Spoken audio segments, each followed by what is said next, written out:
Well, good morning, good morning, good morning, good morning, and good morning, everybody. Good morning, everybody. Welcome to another episode of The Morning Glow. Welcome to another episode of The Morning Glow. Got a great broadcast lineup for you this morning. Leonard smiling already. I don't know what that brother smiling over there for. Something going on with Leonard early this morning.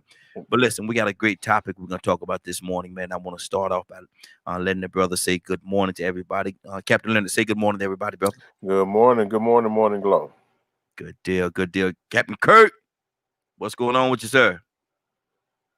Good morning, good morning, good Oh Lord, morning. this brother want to get What's his up, singing man? on. His brother want to get his singing on. Hey, I'm gonna ask y'all a question, man. Did y'all see that blowout last night, man? Man, it was all right, man. But hey, it's it's in the books already. Yeah. I believe they putting one in the books for It's Kobe. in the books already. Yeah. And Curtis, I think I heard you say something about that too, man. I think they're putting one in the books for Kobe, man. What do you say? What do you say to that? No, that money they Oh, the spent. Lakers won last night. Yes, Yeah, sir. that money they spent. The Mm-hmm. Lakers, I mean, I had to take my meds yesterday, so I was down, bro, by like 8:15, Mm-hmm. I don't even know what that's 8:15. like. You know, Going to bed there, I, later. they might be putting one in the books for Kobe. Yeah. The other thing, I look at the other side too. You know what? I'm gonna be honest with you. As far as sports is concerned, this is a prime example of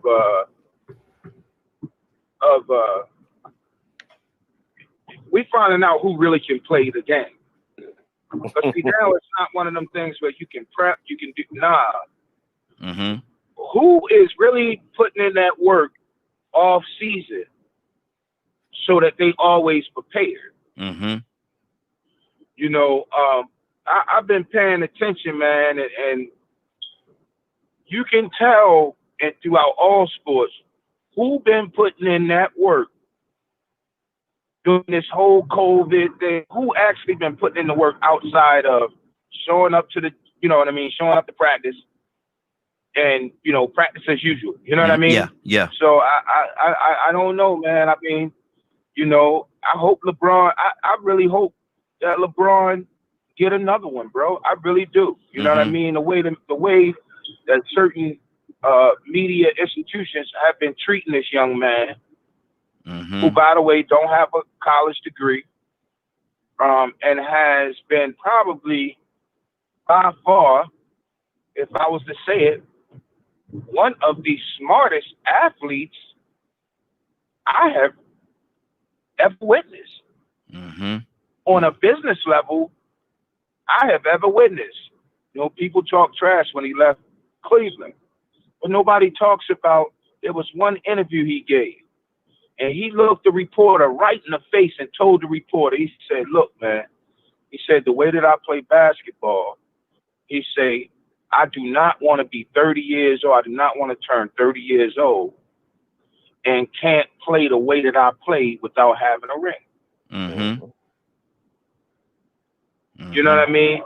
And the reporter asked, and the reporter was like, "Well, what do you mean?" He was like, "Look, man, I try my best to go up and get it every time." He said, "The way I play basketball, I might not even be in the league after I turn 30 because my knees might be bad." Yeah. Absolutely. You know what I mean? Absolutely. And I thought about that. I'm like, yo, you know what? That's a business decision. He's making a smart business move Mm-hmm. to say, look, I got to go somewhere that's one going to give me some help, that's going to give me some moral help, and that's going to give me some guidance. Why not go to Pat Riley? That's the Mm-hmm. best place to go. Yeah. So I hope the brother get another ring, man. I hope he get one more, maybe two, and then ride off into the sunset and do what you've been doing. Do you think him moving to LA on his last move that he did, was that a strategic business move, or was that just a good basketball move? I think it was both. I honestly believe it was both because LA is a hub to New York. Mm-hmm. So anything you're trying to set off um, in uh, any kind of area of entertainment, LA and New York is the places you wanna at least have your feet planted in. Mm-hmm. But for some reason, I honestly believe that after his career is done, I think he's gonna move back to Ohio, Mm. and I think eventually he's gonna run for state and federal office. Mm. I really do. Leonard, what do you say to that? LeBron is a giver, man. Mm-hmm. Mm-hmm. Leonard, what do you say to that? Now, He's a giver. hold on 1 second, Kurt. Leonard, what's on your heart, brother? What do you say to that? Pretty much like since it's all a plan. Mm-hmm. LeBron is a very detailed individual. When he's off the court, well, he's an excellent player. We know that. We watch that. But the moves he makes outside of basketball are far more strategic and complex when it comes to the long run. Mm-hmm. Like the brothers say, the dude been Hall of Fame. That's no doubt. He probably always loved LA. Mm-hmm. You know, he admires Magic Johnson. He looks at Magic Johnson also as a mentor. Yes. And that move to LA was more a boy's fantasy and accomplishing it. And now he still gets to walk away from basketball at the top of the game. Mm-hmm. And now, like Kurt said, he's built up such a following. He is very possible he could run for public office to see that change happen. Because a lot of people think you can buy change. He has money, but he shows you the things that he does with his money. He builds schools and all types of things. A lot of players are like that. Now, what I think he's doing is he's going to help the whole consciousness of athletes Mm-hmm. and try to get them to come together to use their power collectively to get things done, because he knows what people like him and those guys mean to struggling kids who need a dream, something to believe in. Mm-hmm. Yeah.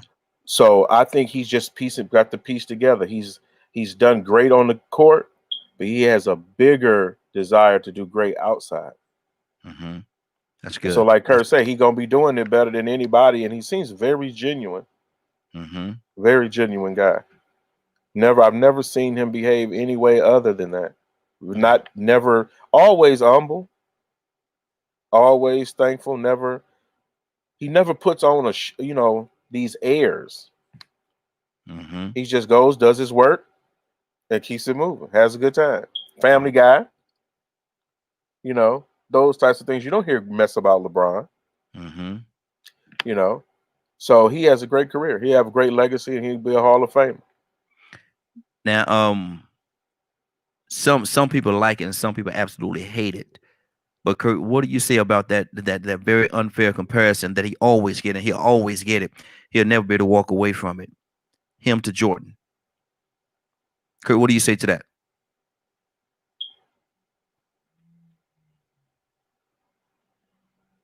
Kurt, you there? Yeah, I'm right here, bro. I just, I'm using my phone and driving at the same time. Mm-hmm. The comparison with him and Jordan, I never even get into that. No. And I'll tell you specifically why. Him and Jordan came up in two totally different eras of basketball. Mm-hmm. From a coach's perspective, him and Jordan came up. Jordan came through in a time when in basketball, once you made it to the NBA, it wasn't no more zone defense. Yeah. No. Mm-hmm. You had to play man to man. If you wasn't man enough to cover yours, then go sit down somewhere. Come on. Well, LeBron comes to the league at a time where you could play what I call, in some cases, lazy basketball. Mm-hmm. It's a zone defense. It's a lazy defense if you don't have the right players to play the zone. Mm-hmm. So they came up in two different eras. The rules changed. When Jordan was in the league, there was no such thing as a Shaq rule. Mm-hmm. Jordan on his way out got to see what the Shaq rule was. But let's just be honest, there was no Shaq rule. LeBron come through the league where outside of him, people realistically act like they scared. They'll shoot threes from half court. Yeah. So, I mean, for me, him and Jordan came through the league in different eras, and both of them were top, well, Jordan, top of his era. Just like LeBron. LeBron is one of the players, if not the top player in his era. And that will reign supreme all the way until the day that he decides to hang up his sneakers. I've been watching this kid, man, since Cleveland. A kid with that much talent. Most of the time you see a guy with that much talent, they're not going to pass the ball. They're going in and getting it. And I've seen plenty of times LeBron put it down. He go to the paint. When he go to the paint, he draw 2, maybe 3, and he'll kick that thing out. Yeah. Somebody else take that shot. You're open, take it. So, I mean, you open. You take this. I trust that you're going to make this shot. Yeah. So, I think LeBron was I think he's a player,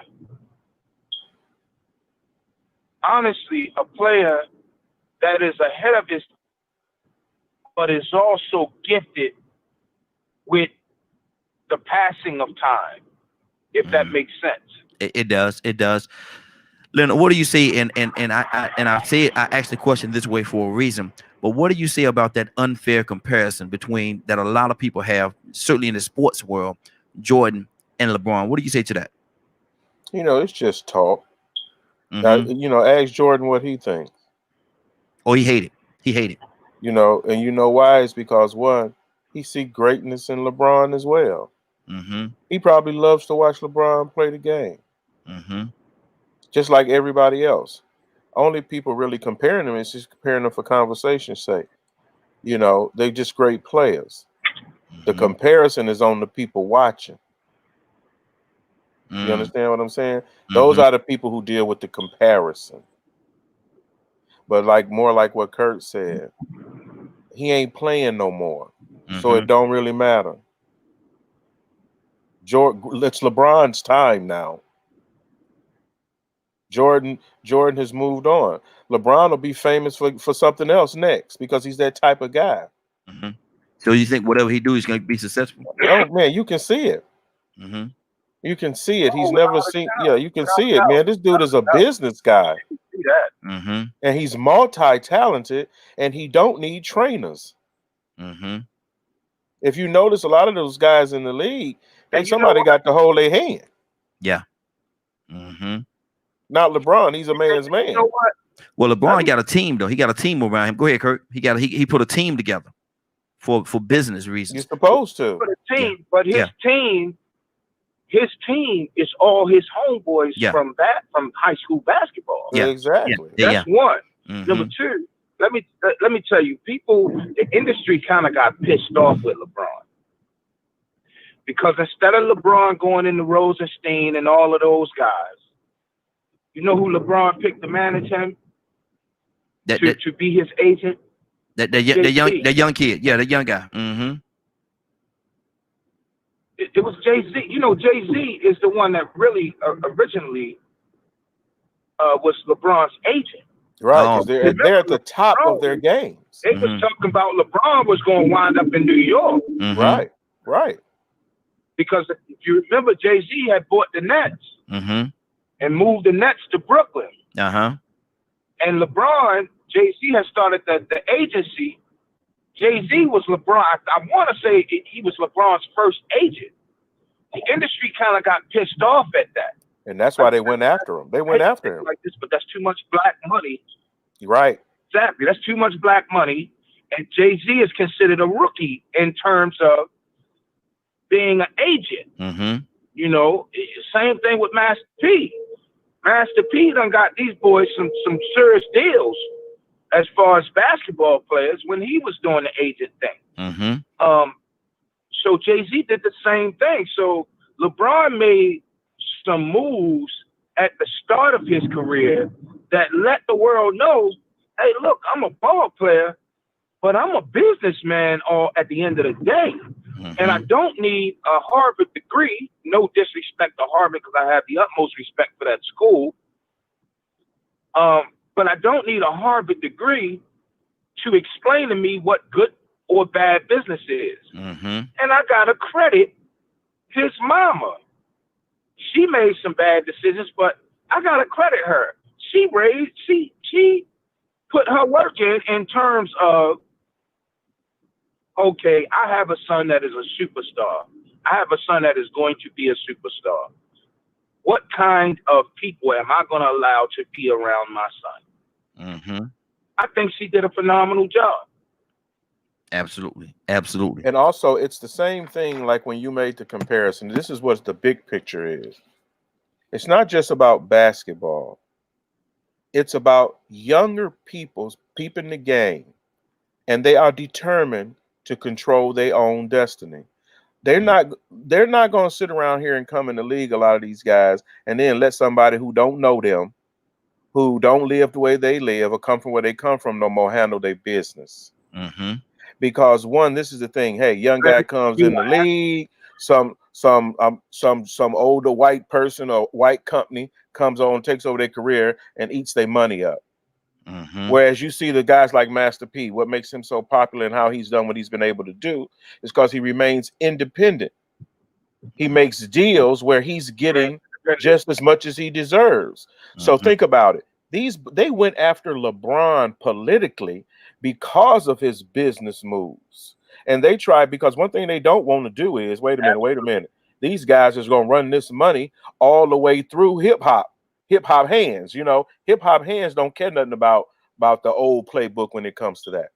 Mm-hmm. You got the 50 Cents, the Jay-Z's, and all these people at the top of the game.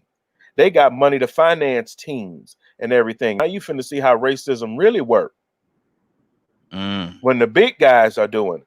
See, the stuff that you talk about ain't about nothing. Mm-hmm. Up at that top game, wait a minute. So let me tell you, I can't get none of them. You mean them black folks can run money through their business ventures and we don't get none? Mm-hmm. You know, they went after that boy because they knew that whenever a rapper gets in the game, he has that attraction that could pull half them clients. Mm-hmm. That these Jews and stuff who ain't never dribbled a ball making money from. Mm-hmm. Why you gonna go with them when you should be going with your own? Come on. See, once that concept takes off in the NBA, you're gonna see big changes. This is why the NBA is so much more resistant than the NFL and other sports. Because these guys not playing, they know what they mean to the game. They know what they're doing. Mm-hmm. A lot of them. And they're not shy about it. We won't play. We ain't gonna have no talk. We ain't playing. Yeah. We going on strike. Y'all gonna hear what we got to say. Y'all ain't gonna watch no basketball. Exactly. Shut it down. Down. That's power. Leonard just said something. Leonard just said something about these younger folks that I try and make sure that I put a post on my Facebook page at least once every 2 weeks, commending the younger folks for what they're trying to do. A prime example in sports. A lot of people don't pay it no attention. These young folks, they've been screaming for a while with action. Right. We all know about them dead skins, right? Mm-hmm. We all know about them Washington Redskins. Raheem, Leonard. Look at the talent that has come to Washington Nation over the last 20 years. The young talent that has come through there. But yet, still to this day, we cannot put them in the playoff talk. Mm-hmm. They've got a whole team full of extremely talented dudes. Yeah. But you cannot put them in a playoff talk. You want me to tell you why I believe that is? Talk to me. Is because them players that go to the Deadskins, they know that their owner is all about how much money he's going to make off of them when he trades them out. Mm-hmm. So everybody who come there, do not come there with the idea that I'm going to play balls to the wall. That I'm going to play 150, 200%. I'm going to get his team 250% Mm-hmm. to get to the championship. No, they come there, they say, look, I'm going to play the best I can, what I feel like. I'm going to get my stats because I know that this dude is going to look to trade me off to make more money. Exactly. So they don't come and they don't give it. They don't come and they don't give it they all. And I don't think any of us in that situation, I think every one of us would do the same thing. Hold on, man. No, man. This guy's not trying to win a championship. He's honestly not trying to win a championship. So basically what it is, Kurt, So why am I you're saying, gonna play? so basically what you're saying is it's going to be business for business. They're doing business to business move on their part. So as a player, I have to think of business move on my part so I can position myself so I could go to a better place and make more money. You must. That's the game. Exactly. Because look, if I play 250 for you, Mm-hmm. right? Mm-hmm. I stand a greater risk of getting injured. Yeah. That's a guarantee. Mm-hmm. When you playing lights out, sometimes you make decisions, you take risks that could end your career. Yeah. But your quest is, I'm taking these risks so that my team will see that, look, I'm playing lights out. Mm-hmm. Y'all match my intensity, right? Mm-hmm. Because we going to the championship. Man, them guys, they know better. They know better. How is it that, like, for example, like when you look at the Patriots, although you know what, I'm not a fan at all. Mm-hmm. But when them guys go to the Patriots, they play lights out. Why? Because they know that Robert Kraft is trying to get to that big dance. Yeah. Yeah. And he's going to do whatever he needs to do to get to that big dance. Mm-hmm. Bro, that Daniel Snyder, whatever his name is, man, he's one of the most horrible. And a couple of my really close friends who actually was in the league, all of them said the same thing. He's one of the most horrible owners in the league. Mm. In the league. Mm-hmm. He has no, you see what I'm saying? So, like, when you got players like LeBron, Mike, Big Ben, I gotta give Big Ben his props. Big Ben, Ray Lewis, Ed Reed, and we can go around the league. LaDainian Tomlinson, Phillip Rivers, Peyton Manning. I hate to say this name, so I won't say it. I'll just say TB. TB. Those players, they play balls to the wall, lights out. Yeah. Lights out. Mm-hmm. Mm-hmm. If you pay real close attention, everybody that I just named, Warren Sapp, Yeah. Derek Thomas, God rest the dead. I could go down the litany of names. Hines Ward, Mm-hmm. Troy Polamalu, Harrison.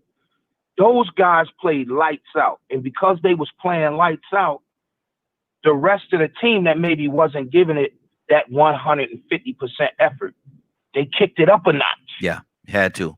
You got to have that, man. Mm-hmm. You got to have that. And it's what determines what is your elevation in maturity in whatever collective sport or whatever collective job you do together. Mm-hmm. That's the determining factor. Mm-hmm. Good deal. I'm gonna ask this one question. We're gonna get to our topic. We got a topic today. I want to definitely get to that topic because Curry, how much time we got with you, brother? About 10 to 15. I'm pulling up in the parking lot now, but I still got to put my shoes on, man. I had to wear my slides to work, man. Good Lord. Well, I want to ask the question. Man, this thing, man, listen. Mm-hmm. Go ahead. Ask the question. Well, I want to ask the question right now about and I'm staying with the Washington team with no name team, whatever their name is now. But How could they? They don't change the name. They ain't got a name. But how could you have a player, a quarterback, win the Super Bowl and the in the MVP in the Super Bowl, and next year he's not even in the league? How does that happen, Kurt? Let's think about the era. Let's think about the time. Mm-hmm. Okay, let me break this thing down for you, right? The league had a face. JM was the face of the league. Mm-hmm. Who am I talking about? I'm talking about Joe Montana. Joe Montana. Yeah, Joe Montana. Mm-hmm. Talking about Joe Montana. Then all of a sudden, this black quarterback out of, I think it was the Mississippi State, Grambling State. I think it was Grambling. I think it came from Grambling. Shows up, and you had him on the sorriest team in the NFL. Mm-hmm. Them mugs couldn't hit their way out of wet paper bag in the springtime. Mm-hmm. And all of a sudden he gets over to Washington, and he in the Super Bowl. Mm-hmm. Same time, Joe Montana is picking up on the BS in the league. So what happened was, back in that era, the face of the league was ready to change. Now you got to remember, we talking about the 80s. Mm-hmm. You think racism is bad now? Talk about the hidden racism. Now you can't hide it. Mm-hmm. But there was a lot of hidden racism back then. Back then, if you was a quarterback coming out of college, you already knew that if you wanted to play in the league, you had to learn how to play wide receiver or corner. Mm-hmm.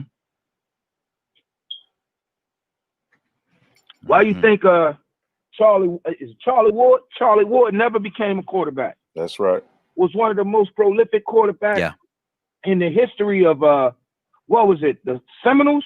Mm-hmm. Was it Florida Seminoles? Yeah. Seminoles, or was it was one of the Florida teams. Yeah, it was the Seminoles. It was the Seminoles. Mm-hmm. Right? One of the most prolific quarterbacks to ever come through Florida State. He never played quarterback one day in the league, ever. Mm-hmm. So, that I still believe that was all wrapped in racism and placism. Mm-hmm. That's what I believe, man. Honestly, it ain't no other way you can put that to that was all wrapped in racism and placism. Just like, I'll give you one more. How is it that you got one of the greatest quarterbacks ever to play the game, and you almost gave him nothing to throw to, Warren Moon? Yeah. Mm-hmm. Why is that? Mm-hmm. You almost gave him nothing to throw to. Exactly. But you couldn't deny him that gold jacket, though. Mm-hmm. Exactly. Leonard, what's on your heart, man? Deny that because that's all about that. Mm-hmm. And then I want to hit you with the topic, Kurt, before you get out of here. Leonard, what's on your heart? What do you say about that, man? It's a lot what Kirk was alluding to, because it translates into other areas of the environment as well. There are young people now who want to be in control of their destiny. This whole thing, remember the whole follow me, kid, and you'll go somewhere? Mm-hmm. That's done. Now they have understood that you're not doing me no favor. I'm doing you a favor. Mm-hmm. See, the people who make the money need to understand their value. And now you see guys like LeBron. That's why you see even young people on the other side. And I made another comment. We have to get away from leadership that came out of Jim Crow. Mm-hmm. I don't care in what area you in. Those folks that came up doing Jim Crow like to play the same system. Mm-hmm. They like to go with the flow. They don't like no changes. They just like them. Mm-hmm. So now you have to come in there almost like a cowboy now. And you have to let them know you're the one you're going to stress about wanting me, getting me. Mm-hmm. I'm not going to stress about getting you. Exactly. This is why you see these guys saying, hold on in college. Y'all gonna have to start paying us. Mm-hmm. Because we know what we generating. And we know what we'd be like. We know half these schools, their budgets, the coaches is making more than all the staff at the entire universities. Oh, Okay. So oh, one, you had racism in Raheem, football. Yes, sir. I have a cousin who does a show who was a yeah, premier athlete. And what he's doing, his whole podcast now is him and another young brother in in sports, breaking the politics down and talking about their experiences and what young athletes need to know before they start trusting other people for their careers. Because the people play you like they want to play you. Like Kurt said, I can't, that whole people working for 30 years is loyal to a company. And you ain't doing that no more in the NBA. Yeah. Because I know you going to trade me soon. I ain't going to even make a home here. So I Exactly. need to worry about my end game. And my stats going to be. I need to go where I can play. I need to go to where I'm going to be able to contribute to my end game. Other than just running around for you. Exactly. So it's great to see it. Like with the era with the quarterbacks. Don't think that racism is not there. Some people can't get to a Super Bowl because they won't go get them the best quarterback. Like say for instance, it's the same thing in the corporate building. When I became a manager in corporate America, there were folks that left the department because they didn't want to work for me. Because I was young, I was gifted, and I was black. You heard me? Good deal.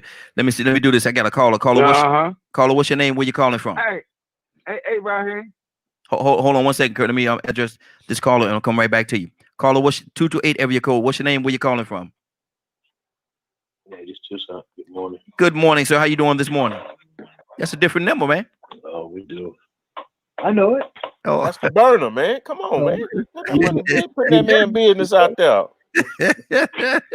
I'm like, wait a minute, now that's a whole different number there. But we talking about sports right now. We're talking about, and we're going to get into the topic. We're actually going to roll into the topic as well.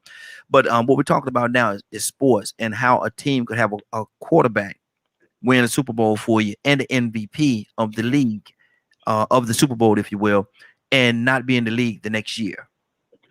Talking about Doug Williams. What do you say? What do you say about that? Oh man, I don't know. Y'all, I don't know if y'all know it, but I don't fool around with sports because it make your blood pressure go up.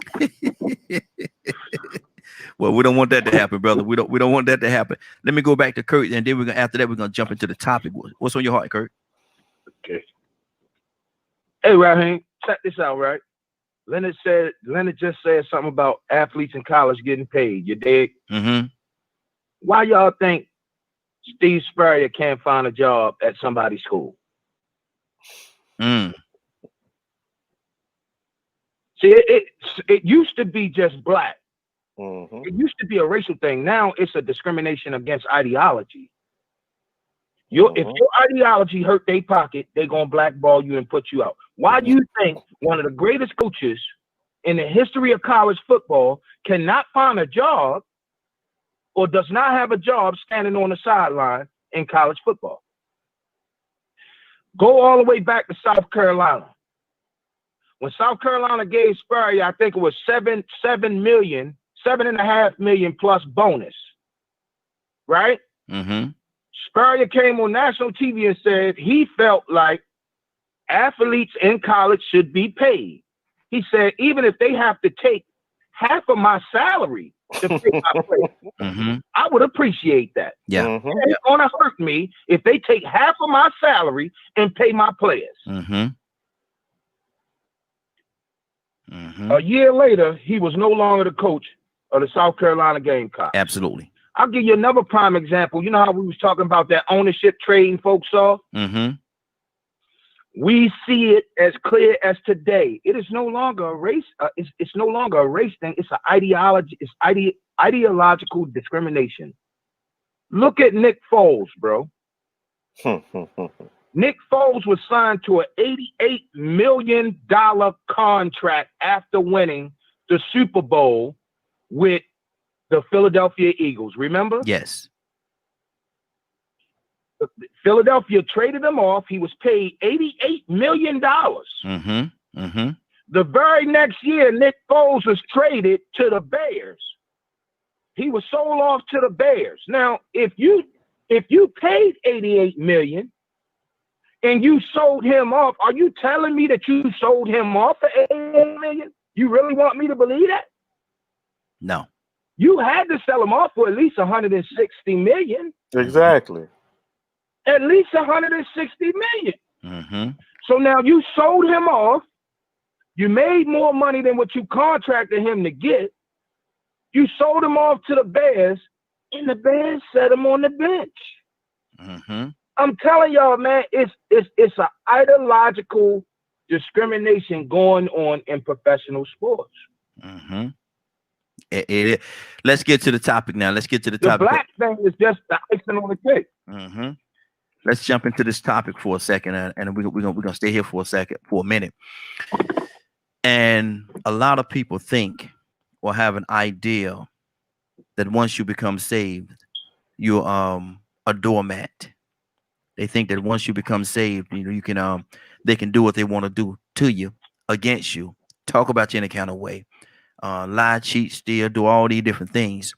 Donna, coming to you first because you didn't say had a lot to say in the last part of the conversation because you're not a sportsman. You don't want your pressure to go up. So our topic today is this right here. Because I'm saved, don't mean I won't fight you. Because I'm saved, this ain't gonna be no different. Got my blood pressure again.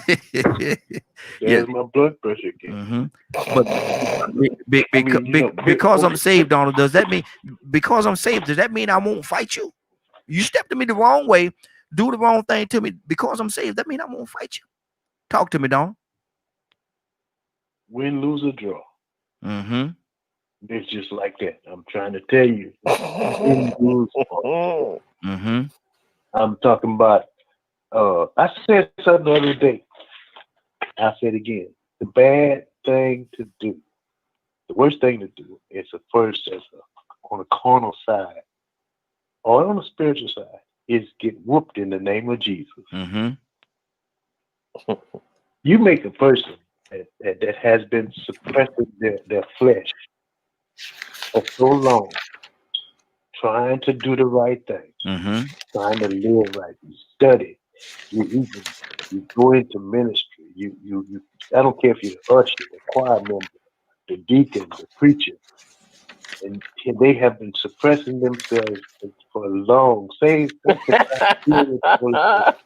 you done rub them the wrong way. They can't take it no more. Yeah. You got the wrong one. I'm trying to tell you.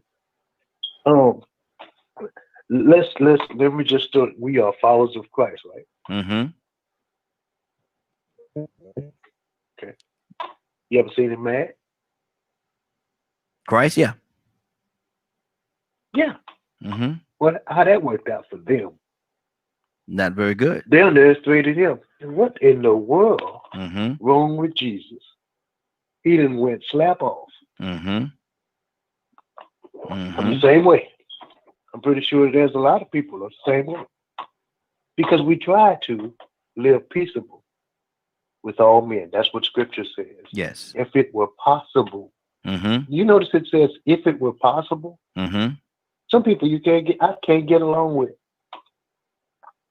And I don't even know. I try. But for some reason, they just won't. They feel like, because I laugh and joke and clown all the time. I used to work with this guy. And I knew he was the kind that don't like me. And I was the kind that didn't like him. I made an agreement with him. I said, we have to work together. But if any time you cross me like you did, I don't have no business taking you outside. Period. Now that was years ago. You can't say that on the job no more. Yeah. But yeah, I will. In a minute. Good. Yeah. Good. Mess with my children. Come on. Or family. You'll find out. Absolutely. Breaking my house. I'm talking too much right here. No. Go ahead, brother. Go ahead. No, go ahead. You good. No, I'm just saying. You know, I'm just saying. You they don't. Nobody expects Christians to. They want to say, well, you know, you're supposed to be a Christian. You're supposed to get angry, but sin not. I'm not gonna say it. I'm not gonna try to kill you. Maybe Leonard will. Go ahead. Go ahead. And he might But too. I'm gonna do you. I'm gonna do you something for real. My brother would do everything he possibly could to not lose a fight.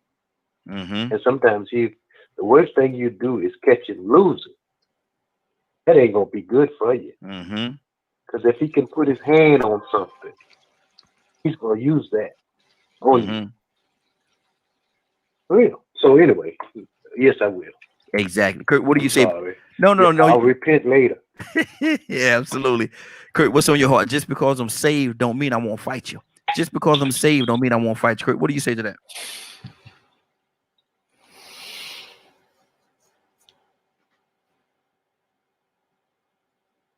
Kurt, you there? Oh, we lost Kurt. We just lost Kurt. Okay, Leonard, talk to me. And it's not, it's funny because, that particular logic don't work where I'm from. You can be a Christian all you want. Don't cross people. Now, I can tell you honestly, I'm never looking for a fight. Mm-hmm. I'm a very peaceful person. I probably would not do anything to you other than out of self-defense.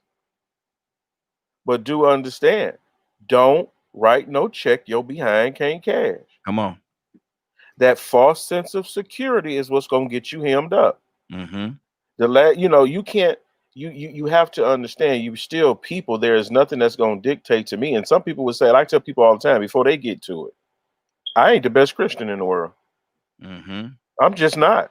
There are certain things that you may go along with and live your life by that I just don't. One of those things is self-defense. I'm not going to allow you to do what you want to me. It's not going to happen. And you can take that book and you can read every page to it. I'm not changing my opinion. Mm-hmm. So I gain nothing by letting you whip me. Exactly. You understand?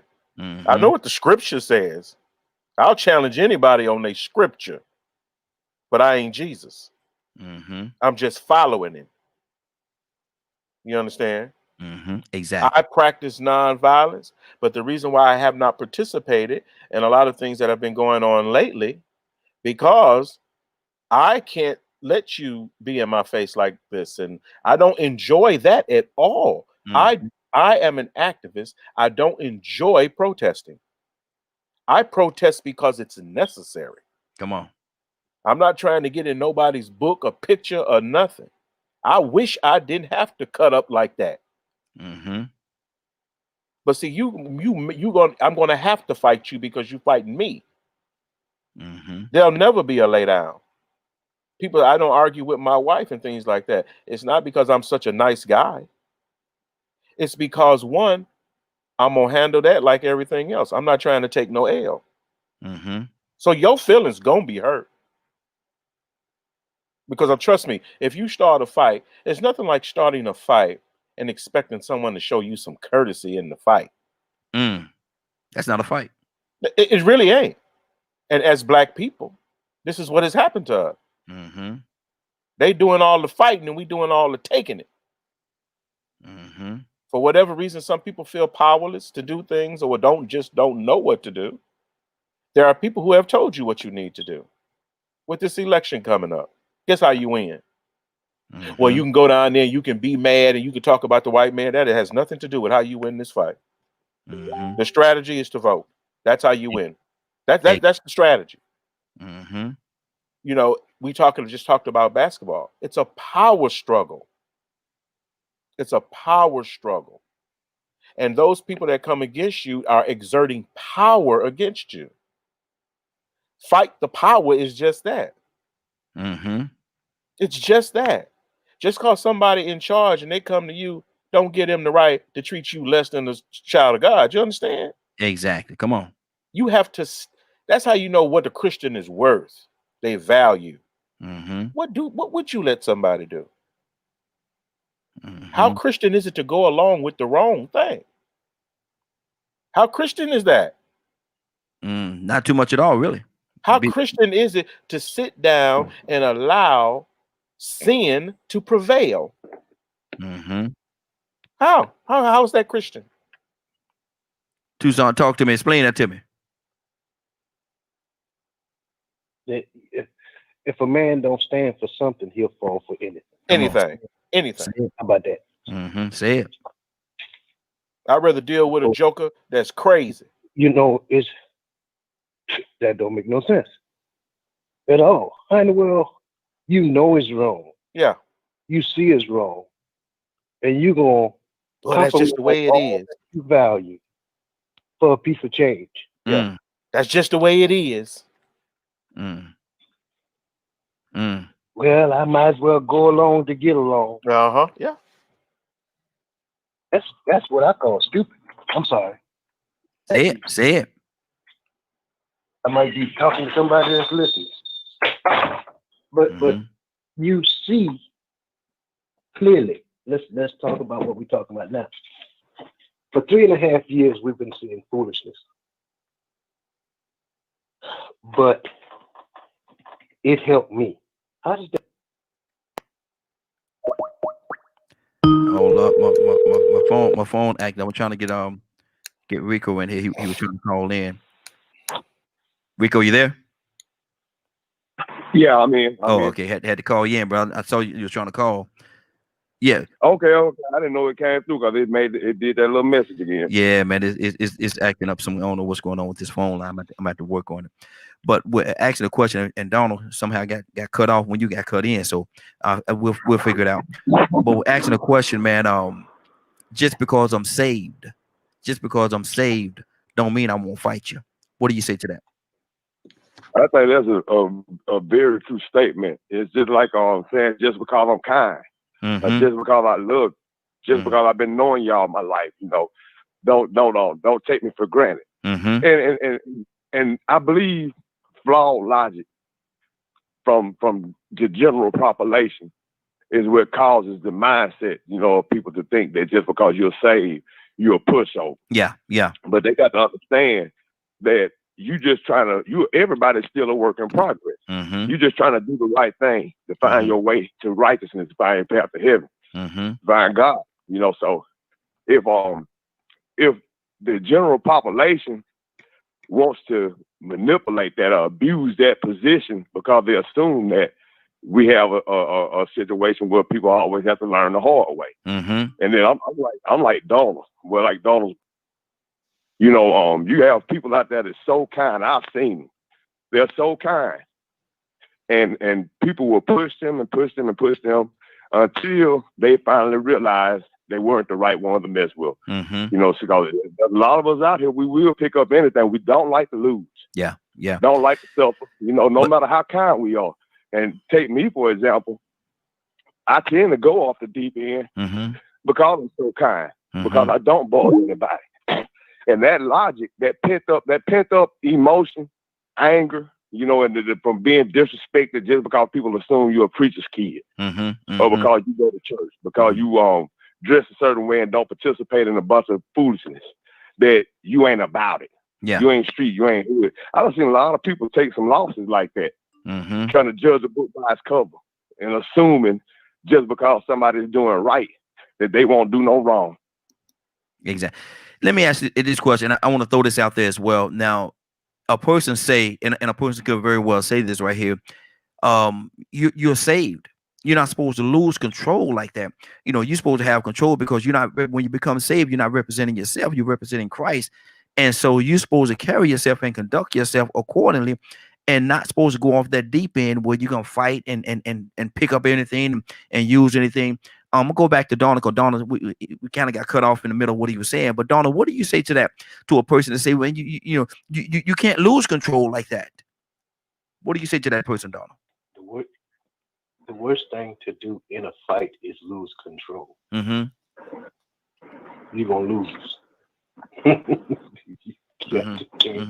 You got don't get you ever if you get into a fight mad, you're gonna be out of control. The worst thing, the best thing to do is continue to maintain your composure. I ain't gonna be mad. Try not to get mad, because I ain't gonna be a good fighter. That's good. I ain't gonna fight good. Good deal. Good deal. Just maintain control. So when you bust my lip, then the first thing I'm gonna do is I'm gonna calm down and remember everything that I know about fighting. And fighting ain't fair. Yeah. Got you. Good deal. Let me go to Sheed. Good morning, Sheed. How you doing this morning, sir? Good morning. What up, though? How y'all doing? Hey, doing good. We're talking about this morning. Just because I'm saved, because a lot of times people say, saved people, man, they could do what they want to do to them, talk to them any kind of way, and we're just supposed to be the doormat and absorb and take it. We're talking about just because I'm saved don't mean I won't fight you. What do you say to that?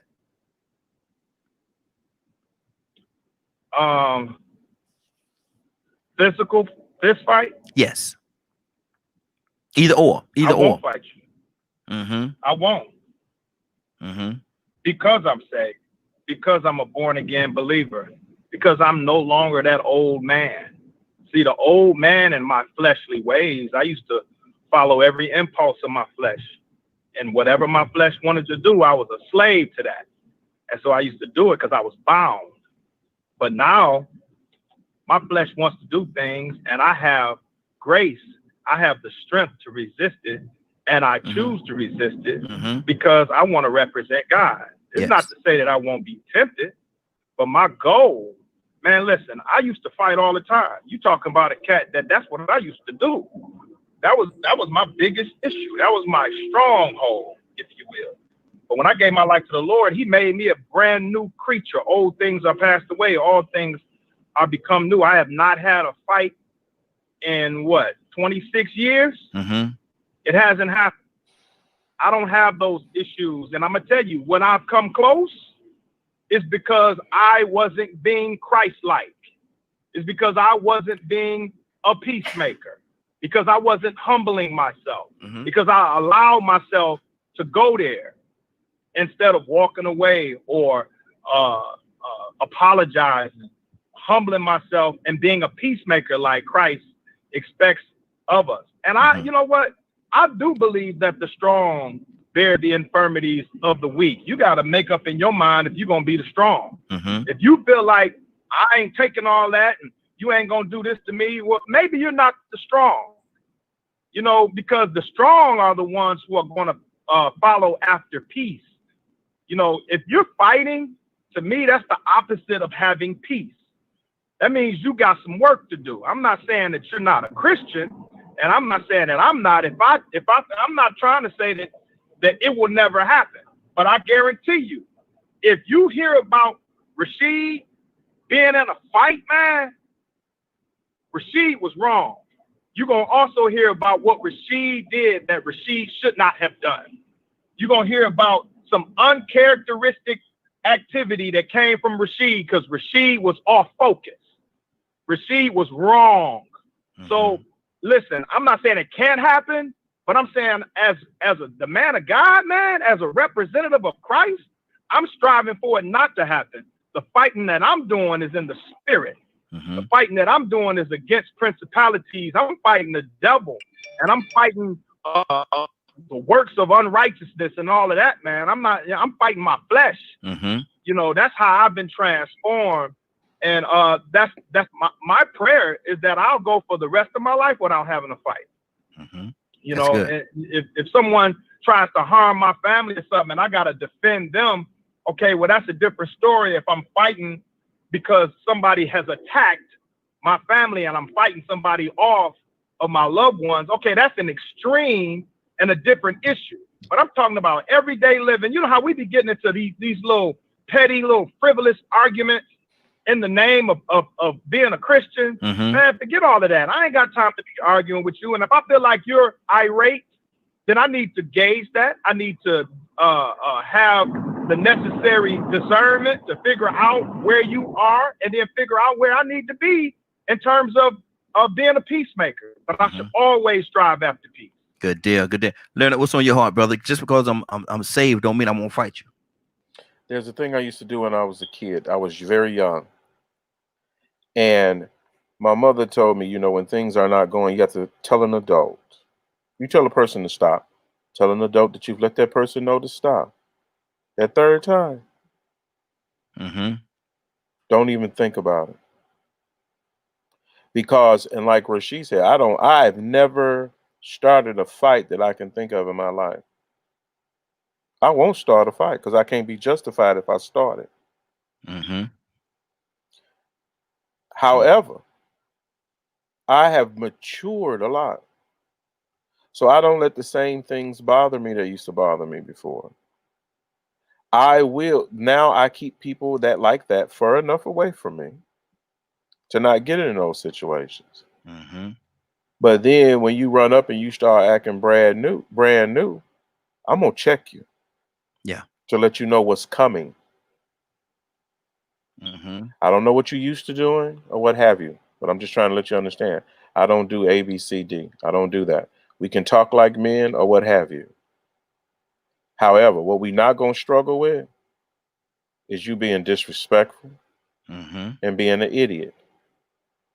I'm not around these type of people. I don't get involved with these type of people because I'm trying to associate myself with people going in the same direction, same mission. That's why I'm with New Order and things like that, because one, I'm peaceful. If I can't help you, I'm not trying to hurt you. But there are some people, like, I'm going to make an example out of you. I bet y'all won't have to fight nobody else. You know what I'm saying? When they see me, see what I do to you, I'm not going to have to worry about nobody fighting me no more. Let's keep this thing going. I want to go to let's go to Rico. Rico, what's on your heart, brother? Talk to me. Just because I'm saved don't mean I won't fight you. And the phone lines are open, 678-381-1973, 678-381-1973. Give us a call. We love to have your input. 678-381-1973. Rico, talk to me. Well, she said something that was very key, and I was, sort of thinking this the whole time. I guess it was maybe a few decades ago when they came up with that phrase, what would Jesus do? I think most people that are saved are trying to live in those footsteps, or live with that purpose of what would Jesus do. So they want to try to do their best imitation of walking in his footsteps as possible. But now the situation is, I think some on the outside, those with evil intentions or some with envy or hate or jealousy in their hearts, they realize that same thing, that most saved people are trying to walk in a certain path. There's a certain emotion and feeling that they have about themselves. And so, you should, if you are saved, try to avoid those situations. And I think when he came back around and said that about defending themselves, that's pretty much where all of us are coming from. Yeah. I don't think a truly saved person would just be out here fighting the minute you disagree with them, or the minute they feel like you're coming at them. Yeah. Yeah. But when you got to defend yourself, because I think those people have that same mindset too. Oh man, they ain't trying to do nothing to you. You go say this to him. You go say that to him. He ain't gonna say nothing. And so like I said, it goes back to the taking your kindness for weakness. Yes, sir. That there's a bad flaw within human beings to not respect people that want to walk in peace, that choose to take a route that may potentially lead to somebody being harmed or killed. Because that's really what happens with violence, with fight. So, but people will put you in a position where you got to defend yourself, no matter how saved you are, no matter how kind you are, how loving you are, and it's wrong for us to assume that just because they are trying to be peaceful, that they won't go into violence. Exactly. I I think I told y'all a while back one time about some guys I grew up with that were twins, right? One of the twins killed the other one. Yeah. Well, when we were young, one of them was very silly and playful. Very silly and playful. And the other one was, I ain't gonna say paranoid schizophrenic. I said he was back then, but you know, I just considered it different.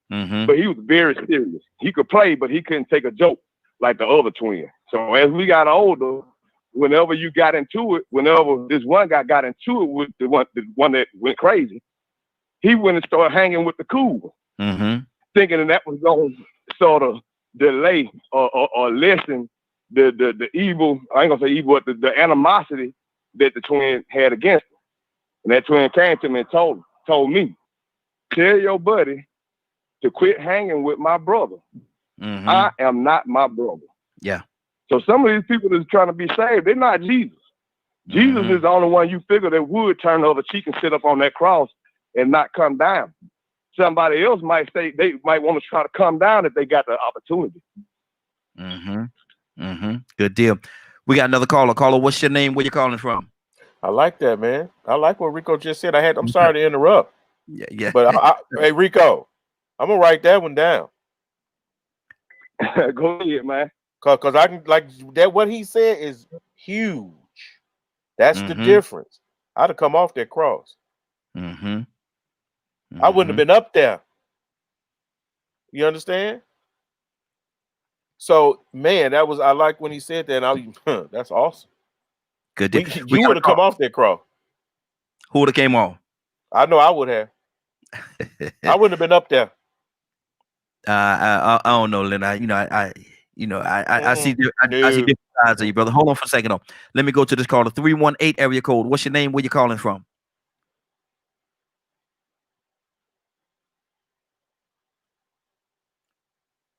(318) area code. Are you there?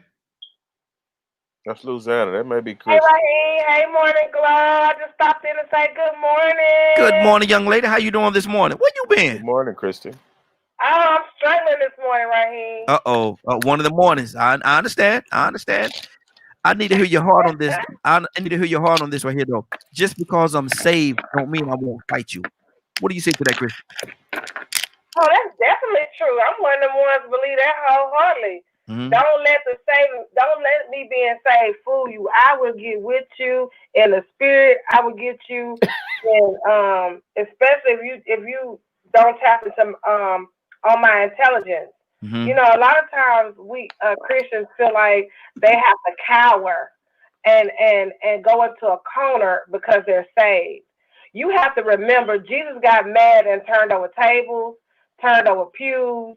He might even pushing people out the way because he was angry at what they were doing.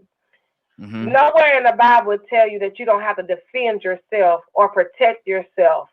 And we have this idea, oh, well, Jesus said turn the other cheek. He did. He did say turn the other cheek. But don't be dumb enough to turn the other cheek and then keep on, because even Jesus get tired. In other words, if you go into the Bible and you say, if you keep on doing the same sin over and over again, he turn you over to a reprobated bad mind. In other words, he leave you alone. He let you go. So I'm that same way. You keep on pushing me, you're going to see the real Christ that you don't want to meet. And I warn people all the time. I say, don't let me being saved, sanctified, and full with the Holy Ghost fool you, because I'm thug fizzled too. I will get with you in a minute. And I will warn you, hey, you going a little bit too far. Let me ask you this question. Let me ask you this question, Chrissy, and I want you to speak to a lot of certainly the babes in Christ out there. I want you to speak to them right now.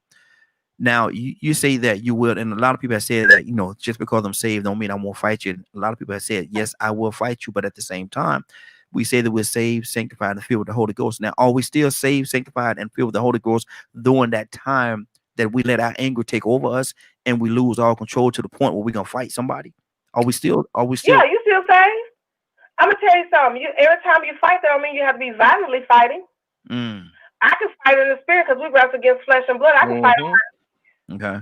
I can fight with fasting and praying. That's good. That's good. I like that. Touching. I like that part. And I thought, and also I can't touch you I can touch you if it gets to the point where you putting me by, like, if you put me in a situation where you about to bodily hurt me, then I'm going to protect myself by any means necessary. Now, if you don't touch me, I'm not going to touch you, because your words is not enough to make me touch you.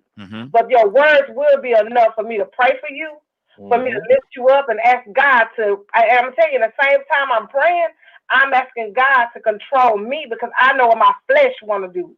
And you better hope and pray that I'm prayed up, that my flesh don't win. And if my flesh do win, I understand that God knows his child. And he gonna, like, Chrissy, he knew Peter. He knew Paul. He knew all of his disciples. He knew that they had a temper. He knew Peter had a temper. But he still loved Peter. Even when he cut off that man's ear, he put the ear back and said, Peter, no, you live by the sword, you die by the sword. Peter was not saved. He was not a disciple anymore. It was just the fact that he had to learn a better way. Okay. And so with my babes in Christ, I'm going to tell you, you don't let nobody continue to walk over you, and you don't continue to take abuse, and you don't continue to take things just in the namesake of Christianity. Because Christianity doesn't mean weakness, and Christianity don't mean that you allow somebody to walk on you. You do forgive them, but that don't mean you put yourself in the same situation over and over again to be mistreated.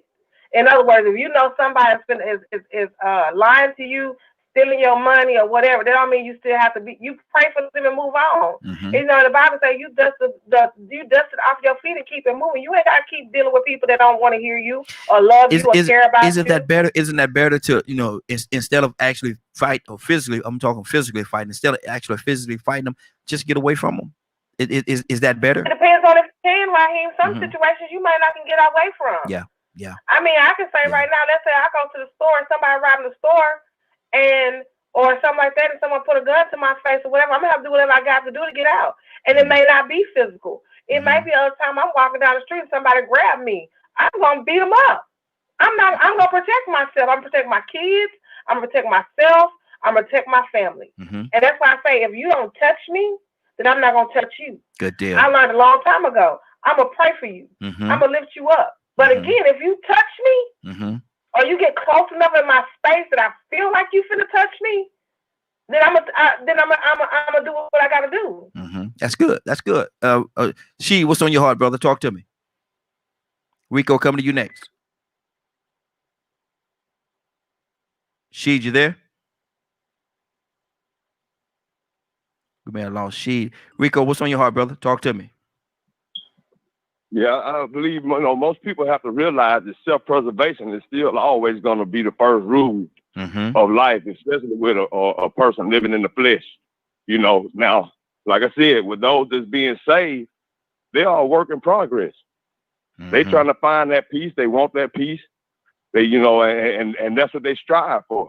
But we have to understand that everybody's not going to sit back and say, well, you know what, brother? I'm going to pray for you, and I'm going to just let you beat me to death because there's something better on the other side.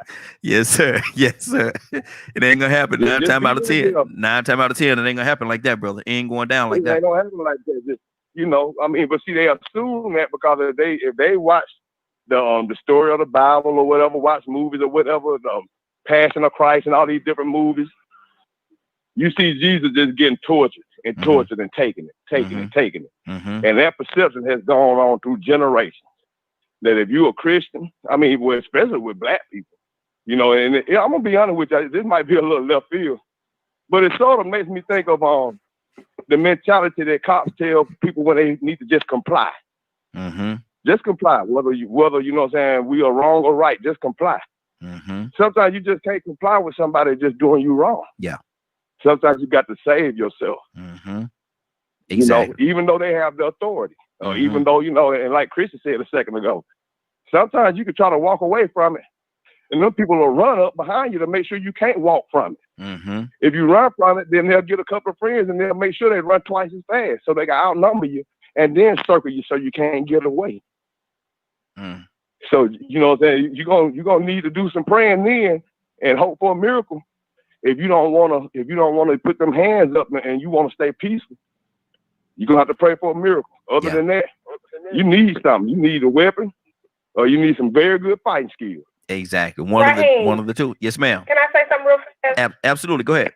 And caller, we coming. You got a caller. Caller, we coming to you next. God, not only of peace, but you gotta remember when he sent them out to kill every man, woman, and child and cattle, and got mad because the man saved the cattle. So we have to remember God is a God of peace, but he is a just God at the same time. Mm-hmm. He destroyed the whole city of Sodom and Gomorrah because of their sins. Mm-hmm. You know, we always want to look at the peace and the goodness because that's what we like. That's what, you know, we want grace and mercy. We want Jesus to love us and to think, but you know, he has a wrath. There's a punishment. Look at the punishment that he gave on David for killing and doing that. He killed his children. You know, I mean, I don't understand why people feel like you have to be so peaceful and nice when you're a Christian. Yes, you know, blessed are the peacemakers. You want that. But at the end of the day, if justice is justice, we have to know that God is not just sitting by saying, okay, let's hold hands. And Jesus just didn't suffer just because he couldn't save himself. He suffered because he had a better goal, which was giving us salvation. Yes. He got tortured on the cross, and even if you go to back when he was in the Garden of Gethsemane, he wanted to do something. He prayed so hard that sweat was like blood pouring from his face, asking God to remove this cup from him because he was like, man, I want to do something to these people. Like, I ain't finna have to take this. But he had to humble himself. And he knew that he had to say, Lord, let your will be done. And then he was able to go through all the stuff that he had to go through for our salvation. To me, that just makes him even more strong. Because when he got the keys from hell and took the sting out of death, he had all power in his hands. Now can't nothing mess with him. So you know, I just want to understand that just because we are peacemakers does not mean that we cannot respond and act when there's violence upon us. You know, you have to understand the difference between saying, okay, you do whatever you think you can to walk away, especially in a domestic violence situation. You do need to walk away. You do need to. I don't care if a girl roll up on you or whatever. Walk away. But I'm in a different situation. It's like if somebody's really trying to cause you, about like Rico say, somebody running up around you, surrounding you. You want to fight you, and you exhausted everything that you know, then you're going to have to defend yourself. Yeah. We're living in a world, we have to understand we're passerbyers. We're living in a violent, hostile, nasty world where molestation, where sodomizing, where sex trade, where drugs, where alcohol, where all these things are running rampant. So you have to protect yourself. Exactly. Period. People are going in houses shooting people. We're at a point now that you have to protect yourself in order to survive. Yeah, I can agree with you there. We got a caller from the 205 area code. 205. What's your name? Where you calling from? Good morning. This is Annie from Mississippi. Annie! Good morning, Annie. How you doing this morning? I'm fine. How are you? Hey, doing well, doing well. Annie, we asking the question, just because I'm saved don't mean I won't fight you. Now, Annie, I know you'll throw your little hands up every now and then. You throw your little hands up. So I'm be careful when I ask you this question. But just because I'm saved don't mean I won't fight you. What do you say to that? Okay. First of all, I want to say to everybody on here, Happy New Month. And I believe that this month is going to be a month of prosperity and of miracles in our lives. I believe that I speak it, and I know it's going to happen in Jesus' name. Yes. Well, as for the putting hands on, well, a lot of times people, I believe, feel like that because you're saved, that they can walk all over you, and that's not only how people in the world act, but people in the church does it also. Because about a month ago, I was in a church where I was almost about to say some things, and I really, my spirit was kind of, you know, like, I know, and people, you know, it's because someone got up and they were saying something in their testimony, and I feel like it was saying something about me, and I'm like, I have to get up and start cursing. But the thing about feel perfect because I was mad. I could feel my, Lord, the my old me Jesus. raising up. I really could. Let me tell you something. But admit it, I didn't do it because here's the thing, God is bringing me from that. But let me tell you something, because people don't do things, and all that. It's not because they don't know how to do it. Mm-hmm. People will test you, especially church folks. They will test you, and the minute you go left, the first thing they're gonna say, "I thought you were saved." Yeah. Say what you want to say, but look, don't come at me, like that right there. Mm-hmm. And I want to get so bad and start cursing and saying some things. My flesh kept saying, "Get her." And I'm like, you know what, God? Thank you that you have delivered me. But I really want to do that. And people should be careful about provoking people, because people, that was my first language. Because, come on now, I know how to cuss still. But as children of God, I try to stay safe. But every now and then come on now. Every now and then, it's on. See. Don't be doing that. I got a call. It's attempting to come in. Y'all bear with me. I'm trying to get this call through. But let me go to Donna Tucson. Donna Tucson, what's on your heart? Caller, hold on. We're gonna come to you in just 1 second, caller. Tucson, talk to me. Just because I'm saved don't mean I won't fight you. Well, we do all we possibly can. And I think was Christy, the worst that I can do to a person that's harming me is fall down on my knees and pray about it. Mm-hmm. Ask the Lord to fight my battle. Because he says, vengeance is mine, I'll repay. You don't want him to pay for what you do to me. So I go to him as much every day. Rashid will have a point now. Mm-hmm. Yeah. Everything that I possibly can do to stay out of being messy and getting at people, vengeful, and just messing with folks.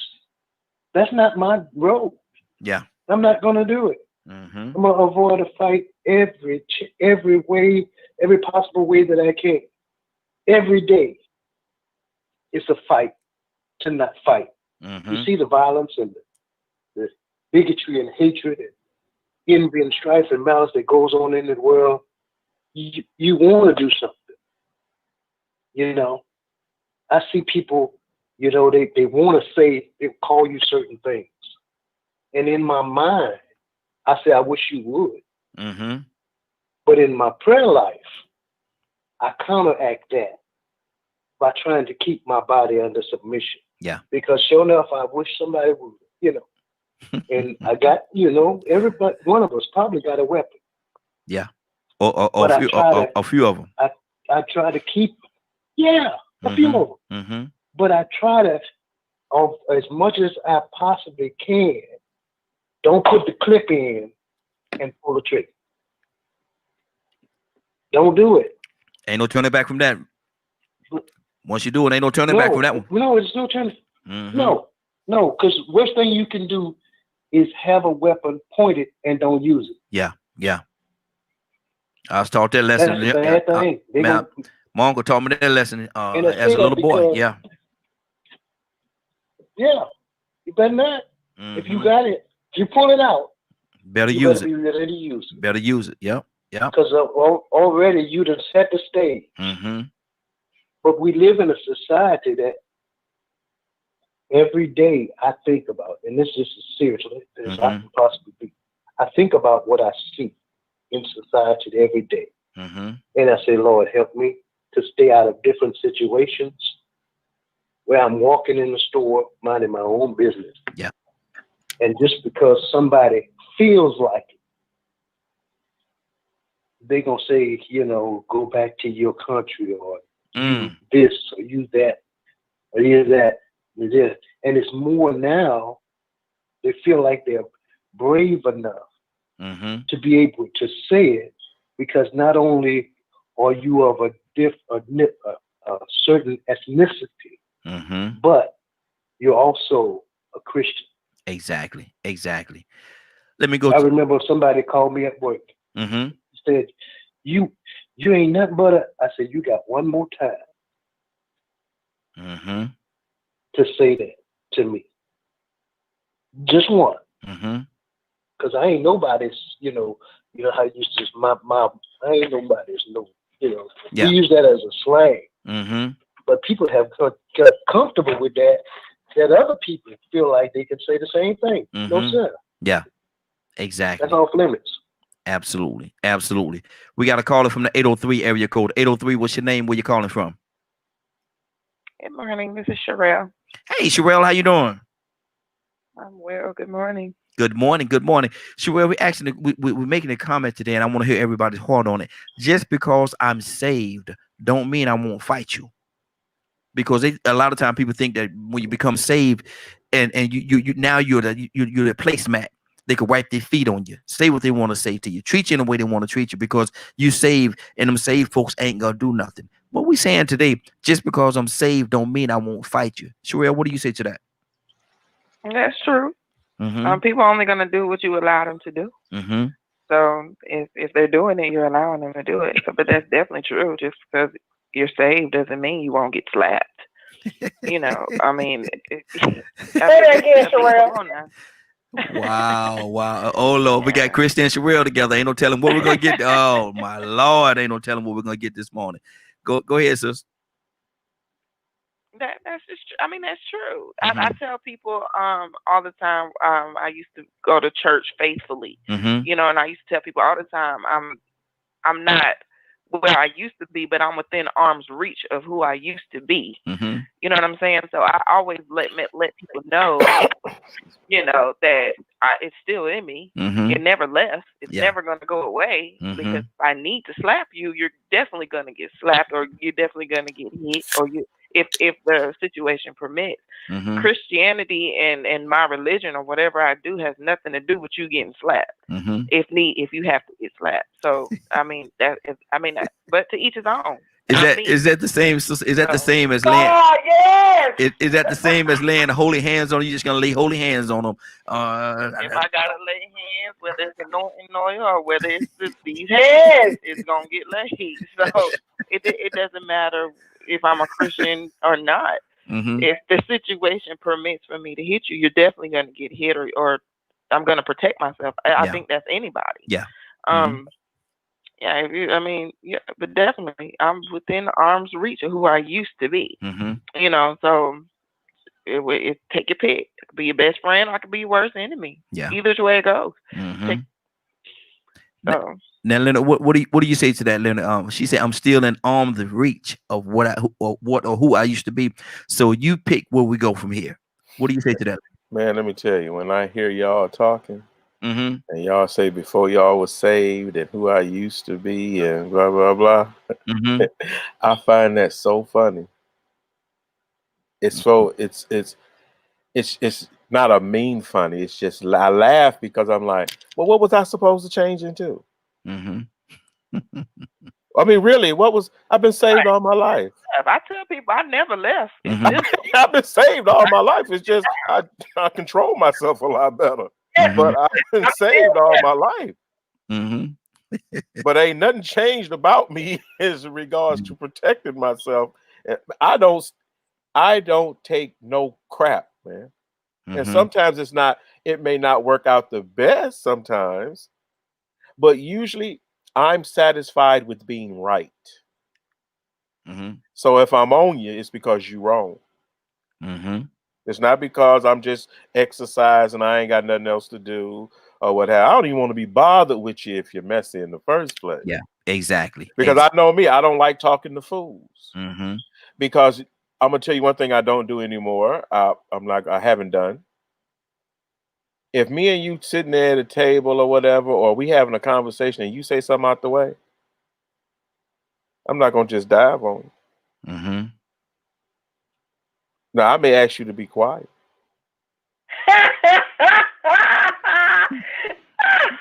If I say I don't want to talk about something, say that one more time. Say that. I love it too. And I'm serious because being and doing the stuff like sitting at tables like corporate America and everything, everybody behave a certain way. Mm-hmm. So when I sit at the table and I'm wondering people just lying and saying whatever they want to say and talking about people, hold on, cuz I can't sit here with y'all.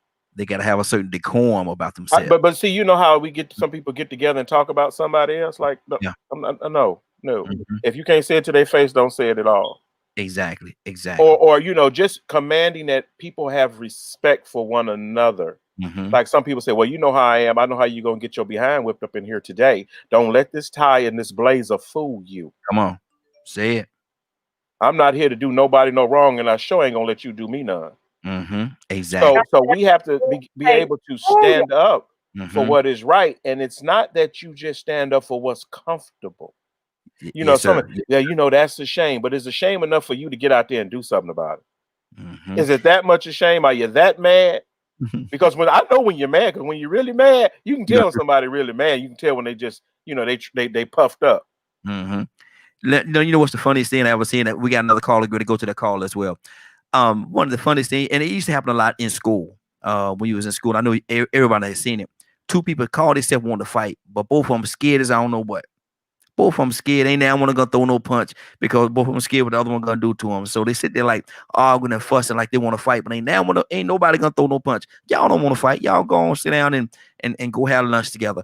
Cause y'all ain't gonna do nothing. How they say it ain't gonna bust a grape in a few fight. We got a caller. What's your name? Where you call? Yes. Remember? Did y'all see the farewell play of Tyler Perry? I didn't see it. Did anybody? I haven't seen it. In there where they was about to fight, and somebody they was trying to break it up, and he said, everybody move, let him go, let him fight. Yeah. And then they ain't do nothing. See, I told you they ain't want to fight to let somebody watching and holding. That's what they want. Oh, they bad then. Or you got these screen thugs. I say screen because when you on social media, they just as bad as they could be. They talk buku junk, but you get them in front of somebody. Nah, I didn't mean it. I was just playing. I ain't really want to do that. We got a caller 803 area code. What's your name? Where you calling from?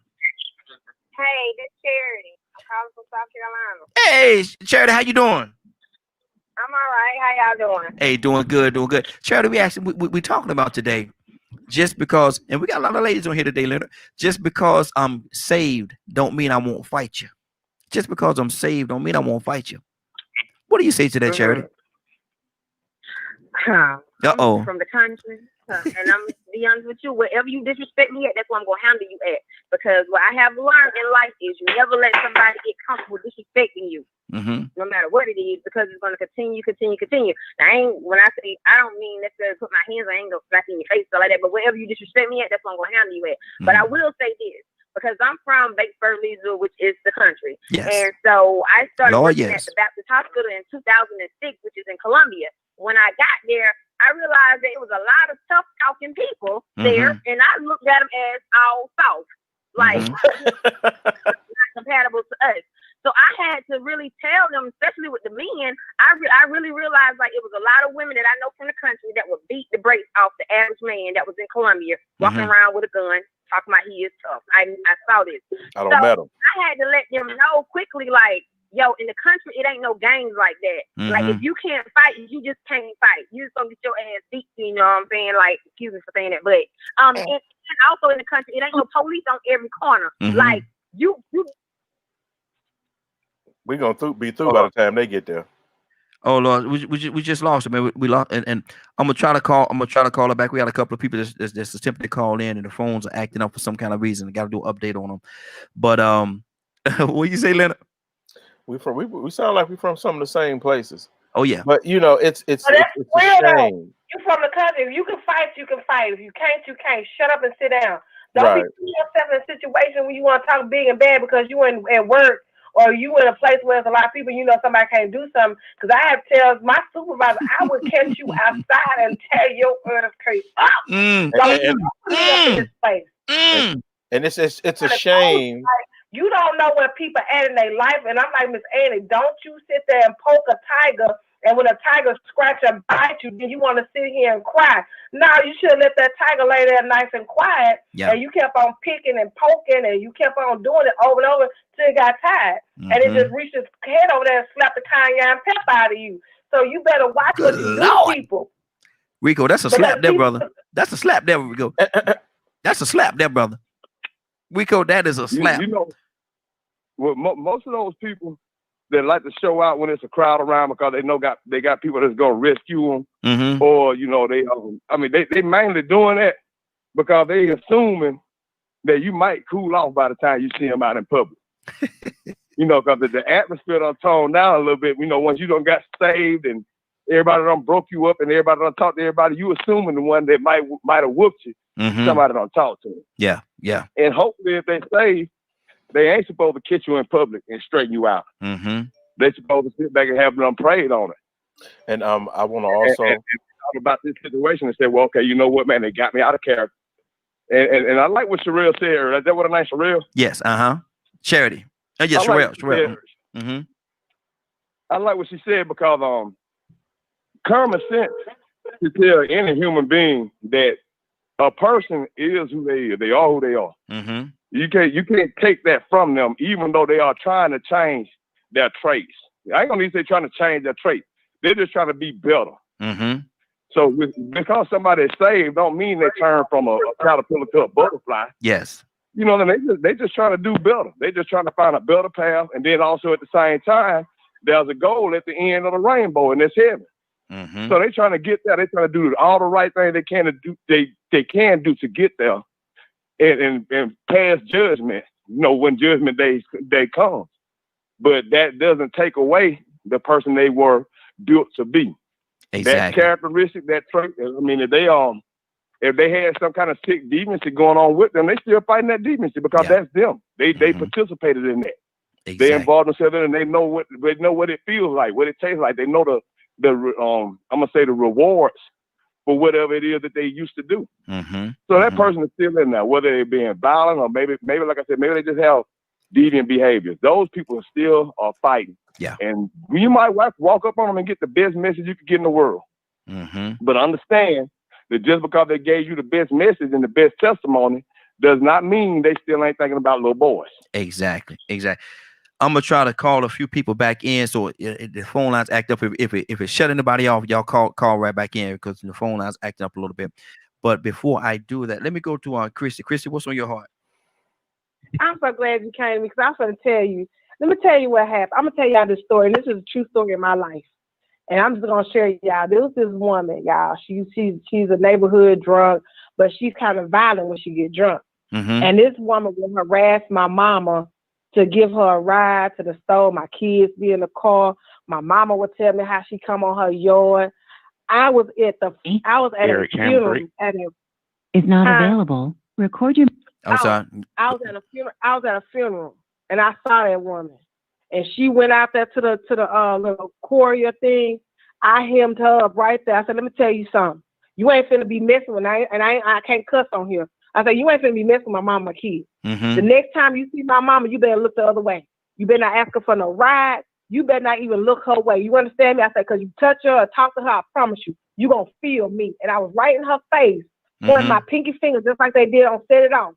And when I got through with her, the pinky finger, when I got through talking to her and getting in her face, she ain't saying nothing to my mama. You can't let people run over you out of being a Christian, and you putting yourself in danger. But they said, "Well, baby, she just needed a ride." I wouldn't care if she needed 2 shoes on her left foot. If this one gonna cause you bodily harm, you don't put yourself in that situation. Period. Exactly. And so that's just to say that you have to make sure you, as a Christian, you know what you're doing, especially when you're going to minister, whatever you doing. If you're going, like, I have a prison ministry. If you're going into the prison and you talking to people or whatever you're doing, you have to protect yourself and you have to know what you're doing. And you have to be called by God to do what you're doing, or you're not going to be successful in doing it. If you call yourself counseling these men and these marriages, you better be careful because this man, sometimes a man want to come at you. You got to be prepared to handle, like you say, I like what Cherry said, where you disrespect me at is where I'm going to handle you at. Wow. Period. Cool. Point blank. Charity, welcome back. Charity, welcome. Whether it's physical, Lord, my Jesus. Whether it's with words, whether it's with prayer, and you better hope you with prayer, because like my other sister say, I'm just an arm length from where I used to be. There you go. I used to tell them every time, I would fold this Jesus suit down and set it down so pretty on the chair, and I would pick it back up. Leonard, these women today, man, these women are real, man. I'll take them anywhere with me and start exactly. And they ain't worried about nothing. You know, hey, some of the fellas you can't take with you, man. Me and Christy alone could probably get some things done. We can get some damage done. Me and Christy by ourselves could probably, for the very simple fact is we tried to do the right thing. And I rule the world. Oh Lord, put my mute button up. Now, if you throw a little bit of Charity in there and a little bit of Sherelle in there, ain't no telling what y'all gonna do, man. Ain't no telling. That's us, though. That's a lot of us. Because my mother was like that. Even when we was little kids, you know, my mother used to tell her, "I'll tell you what, you act up, I'm gonna act up." And I'm gonna tell you, I'm gonna act up. I guarantee you, I'm gonna act up. And I'm gonna tell you, act up. Let me tell you what happened. Y'all go out there, y'all be on the front, and y'all be fighting. Y'all got a fella that's on the line right now. That's gonna bring up the rear. Rico, you gonna bring up the rear, Rico? Man, the rear ain't got nothing to worry about. All I know is I'm not gonna let it slide. Annie from Mississippi. Yes. Annie said she felt like jumping on somebody in the middle of their testimony. Oh my goodness. How you gonna stop these people from the testimony, bro? Wow. The sad part is, I understand Annie though. People be trying to tell the people on you. I'm like, I'm right here. Tell me. I'm still. Wow, man, that's deep there, bro. Annie, you there? But y'all want to act like y'all didn't hear Leonard say that he was he was sitting at lunch with people and they would say something he didn't like, and he would jump over there and beat them up right then. But now he just tell them to be quiet. Yeah, I missed that one. Yeah, I just tell them stop talking. Annie, they talking about your sister, talking about you gonna jump on somebody in the middle of a testimony service. Now clean that up, Annie. You're not gonna jump on nobody in the middle of their testimony, are you? The thing about it is she was throwing her little bricks at me. And I knew she was talking about me. She said yes. And the devil told me to slap her, but you know, like, God, hold my hands in my lap. Keep my hands in my lap. But I felt some kind of way about it. I really did. Lord, hold my mule. Lord, hold my mule, exactly. Now, Donna Tucson, what do you say about that, man? You in church, you bringing the word, man, and then all of a sudden there's a fight break out in man, Donald, what do you do, man? These ladies in here fighting, man. They tearing up the place. Talk to me, Donald. That's why they got security in churches now. Yes, sir. Tucson, and they loaded down too. Man, I told you yesterday. I seen it happen in the middle of the shout. They shouted each other's way. In the middle of yes, ma'am. Testimony service is for you to talk about how good God been to you, not for you to get there and throw no shade. Now, don't throw no shade at me. Don't go there. I'm testimony service. The devil is a lie. I love it. Yes. Hold on. She'd be like, hold on, Pastor. Hold on. Wait a minute. I got some. Wait a minute. I got somebody got to take care of. Now, Christy, it's your Sunday to bring the word. It's your Sunday. You up there, you're going through and you're starting to feel it and everything, and the Holy Spirit is ready to show up in there, and all of a sudden there's a fight break out in the congregation. What you gonna do? Keep preaching. What you think? What you gonna do, Raheem? Lord, I'm gonna keep preaching. That ain't my fight. That ain't my fight. That ain't my battle. Let me tell you something. One thing I told people I learned this a long time. I learned in third grade not to break up nobody's fight. Because I tried to break up a fight in third grade and I got hurt. So you know what I'm gonna do? I'm gonna let y'all get tired. Because guess what? If you're too old, y'all ain't gonna fight too long because you're gonna be tired. If you're on oxygen, you ain't gonna be able to breathe that long to fight. So it ain't gonna last that long. And if you're young, you still gonna get tired. Somebody else will stop it. But I'm gonna keep on preaching and get through, close my Bible, and I'm gonna go home. Now, Sherelle, what you mean? That's what they do. Sherelle, what you mean? What she gonna do? Well, that ain't her battle. Shit, that ain't got nothing to do with her. That fight that's going on in that congregation while she preaching ain't got nothing to do with her. In the church. Maybe what she's in the church, that ain't got nothing to do with her. That's not her battle. That what's she gonna stop preaching for and go down there and say, what's she gonna say? Stop. They're not gonna stop. Well, the battle's not mine, it's the Lord. Yes, sir. Hey, Raheem. Uh-huh. I went to I used to do like Christy prison ministry. Mm-hmm. And when you go in to the facility, you go through the gate, you check in your stuff. Mm-hmm. You got your little Bible or whatever you have to bring in there. You can bring only certain things. And so they let you through the first little ward, and then you go through the day room ward, and then they let you into the cell where all the inmates are. Mm-hmm. So when you hear the little clink, you can tell that the door is unlocked. And when I pulled the door, they were just fighting in there. Mm. You know what I did? Close the and door. I'm in jail. You know, I'm in the prison. Mm-hmm. You know what I did? Lean against the wall and stay out the way. Yeah. Yeah. And when the guards came and they cleared it all up and everything settled back down, I said, anybody want to come for church service, y'all can gather around. I didn't come for that. Mm-hmm. Get involved in what they're doing. You people playing cards and fussing and fighting and doing this and that and other. Man, open your Bibles to John 3:16. Mm-hmm. Mm-hmm. After it's all over with. That's I do what I got to do. Close my book and raise my hand, let the guard know from the camera that I'm ready to go. Mm-hmm. And go back and have a good day.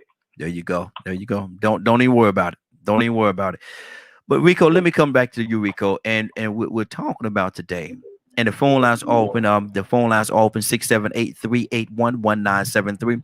We're talking about today. Just because I'm saved, don't mean I won't fight you. Now, how does those two go together? Being saved and fighting. Being saved and fighting. Fighting while you're saved. How does that go together, Rico? Well, it depends on the context you're using fight. You know, are you fighting the devil? Are you fighting evil spirits, evil energy, evil actions, behavior? Or are you physically putting your hands on somebody? If you're physically just putting your hands on somebody, then that's a no-go. Mm-hmm. That's a no-go. Unless, like we said earlier, it's a matter of self-preservation. You got to survive, defend yourself, protect yourself. Mm-hmm. But I got a question. Whatever happened? Before you do that, Rico, let me ask you, whatever happened to turning the other cheek? Though we talked a little bit about that earlier, but we kind of brushed over it. You know, if somebody slap you, ain't you supposed to turn your other cheek and let them slap you on the other side? Well, I think the Bible is a book of advice. Mm-hmm. And you don't take that advice? Yeah, and some people take that advice. You know what I'm saying? I mean, it's really truly it is a book of guidance. You know what I'm saying? A lesson to teach you the reason why you should do good or be righteous and believe in God or accept Jesus as your Savior. Mm-hmm. But it's still advising you to do so. It's telling you need to do that, but that's still advice. You're not made to do it. So I mean, you know, you still gonna read that word and go out here and do what you want to do. Mm-hmm. You know, we got that free will, that free choice. Yeah. But now when it comes to logic, and like I said, if you're living in peace, you're looking for unity, you want people to be happy and joyful, then you know like I said, fighting really can't be a part of it. Mm-hmm. But now this is a question I want to ask. Okay. Is a pastor the shepherd? Yes. Yes. So as a shepherd that leads the flock, I think I would have to come out that pulpit and break up that fight. So you'll stop preaching? That's good, Rico. That's good. You'll stop preaching. I have to, because I'm the leader. I'm the leader. I got to come out there and break up. I got to stop that violence. See, words and actions are two different things. I can sit up there and keep preaching all day long, but my actions ought to go out there and physically keep these people from harming each other. But let me ask you this though, Rico. In the course of you going down there, being a peacemaker, and in the course of you going down there, you breaking up the fight, you doing what you got to do to break up the fight, and somebody sock you in your eye, bow. Now you're sitting there holding your eye. You can feel your eye swelling up. Do you let them hit you in the other eye? Or you go back on the pulpit? What do? Because now the violence has come to you. Sometimes you're going to get punched in the gut doing the right thing. That's called sacrifice for doing the right thing. You still got to do the right thing. It wasn't intentional. No. What if it was intentional? They say, Pastor, get your behind out of here, man. Bow. Well, if it was intentional, I still would have to accept the fact that, hey, I got in the middle of this mess and it's a violent environment, and I know it's some anger going on, so I'm going to still sort of, try to hold it in a little bit, but the flesh in me, the real me, the old me that never left, I'm still working on me myself. Yeah. Going to try to keep from hitting them back. That's good. But I knew the situation. I knew the environment when I jumped down there to break it up. I knew, okay, man, I might get some backlash from this. I might get tumbled up a little bit in this. It might be there's some potential. Do what you got to do. Yeah, there's a potential of something happening that I don't want to happen. Watch this, Sherelle. What do you say to that? Now you go down there as a peacemaker to break up the fight, and they say, Pastor, you ain't got no business being out here. Bow, and hit you in your eye. What do you do at that moment?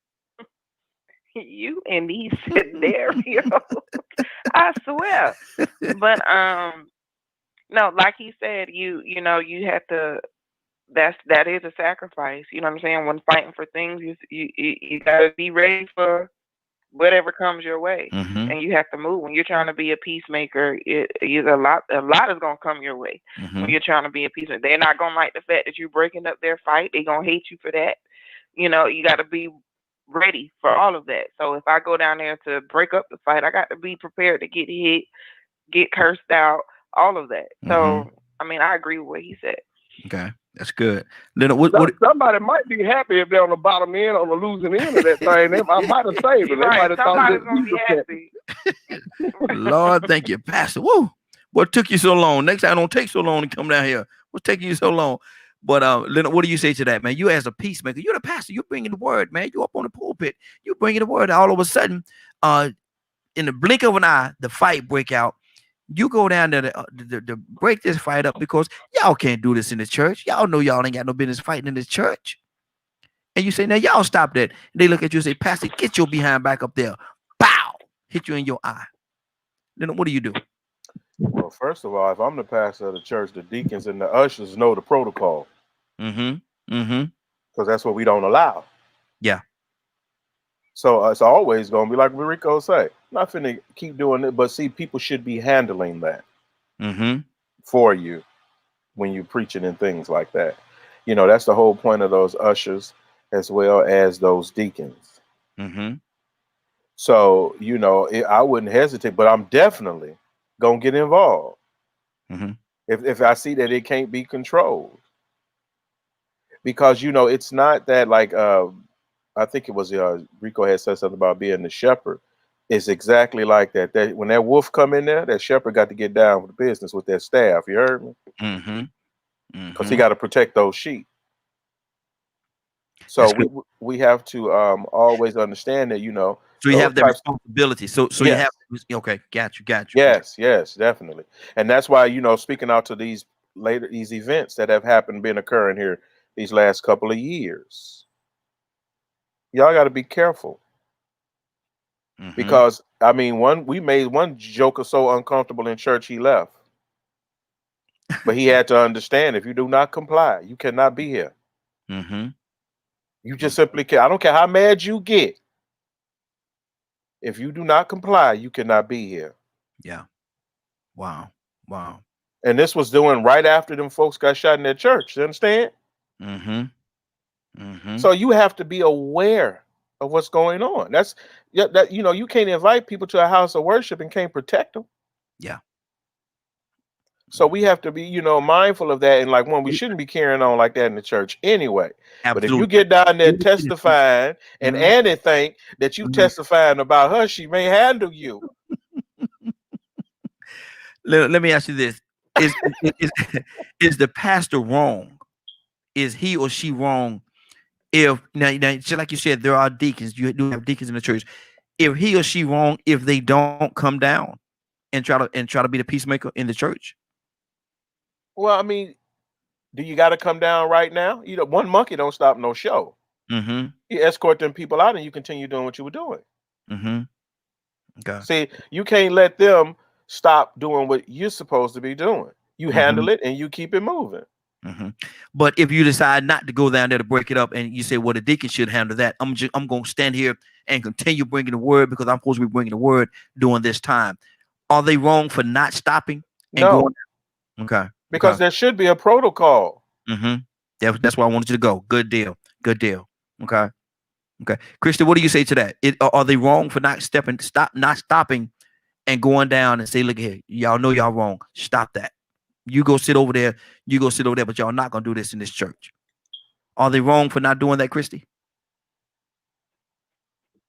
I'm sorry, I missed the question. Say it again. If the pastor, if there's a fight breaking out in the pastor, and he's up on the pulpit bringing the word, is he wrong if he don't go down? Because like Rico said, he's the shepherd. He's the shepherd. And so is he wrong, he or she wrong if they don't go down and say, "Well, look, y'all stop this. Y'all not gonna do this in this church. You go sit over there, but y'all not gonna act up in this church and then go back to bringing the word." Is he or she wrong for not doing that? No, it's not wrong for not doing that. Mm-hmm. That's not your business. I mean, if they say, you know, you like you say, you got ushers, you got people in the church for that.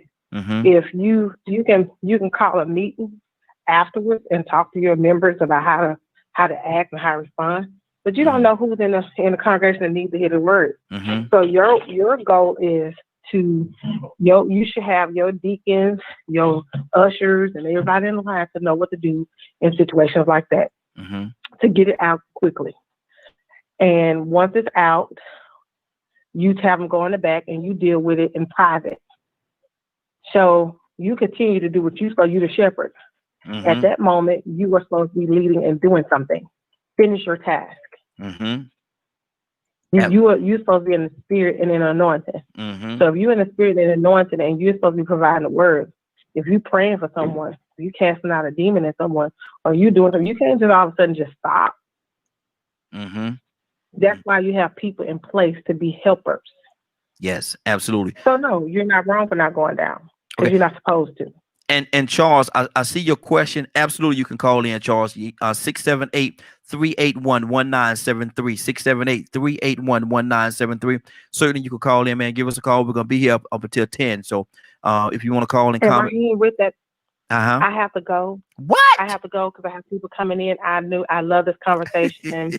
Just remember, y'all, as a Christian, we don't have to allow anyone to walk on blood. Yeah. And if you're doing God's work, you do God's work. If He gifted you for that, then that's what you're supposed to do. Mm-hmm. Don't worry about the mess in between because God can work that out. Whatever you called to do, regardless of a title or no title, that's what you do. Mm-hmm. And you don't allow anyone to hurt you physically, mentally, or spiritually because you have the tools that God has given you.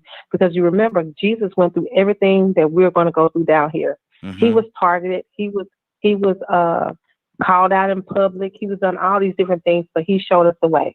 Exactly. So we follow His footsteps and His examples, then we won't have to worry about it. Mm-hmm. And in the instance that we have to fight, we just got to fight.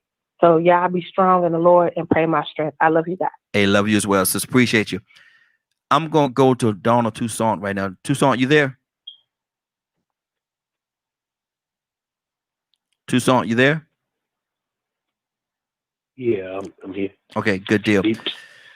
Toussaint, now we still on the same topic. We looked at the debate the other night and how Donald Trump was talking about Biden's family, certainly to include his son, and all the hurtful things he was trying to say about his son, gossip about his son right there for the world to see. What would be the Christian thing to do? Because a lot of times people, you talking about somebody's family, man, they're gonna come after you. They're gonna come after you. So what is or would be the Christian thing to do in a situation like that? Or should you just go over there and slap slobber out the mouth? You can't do that. Oh, you can't slap slobber out the mouth? You can't. No. Okay. It happens every day. You can't do that because two things. He's supposed to act presidential. He don't have that ability. And if he's no, he don't. But I think Biden handled it pretty good. He didn't do the tit for tat. He could have ran. He could have started talking about his family. I don't know if he did or not, because that wasn't a debate. That was a charade. But see, my thing is, they up there debating, and what does my son being on drugs, having a drug problem, have to do with this debate? You don't. To me, you cross the line talking about stuff like that. Consider the source. As we have to consider the source in our Christian walk. Some people don't know no better, and some people do. I mean, I can't fly off the handle every time somebody offends me. I'll be flying off the handle every day, even in the daily, just like going to work. I remember I went to we have to take people's temperature as they come to the job.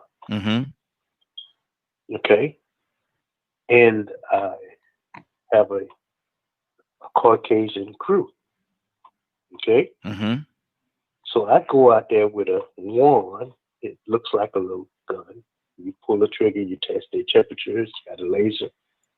So I go out there with my mask on, with the wand in my hand, and one of the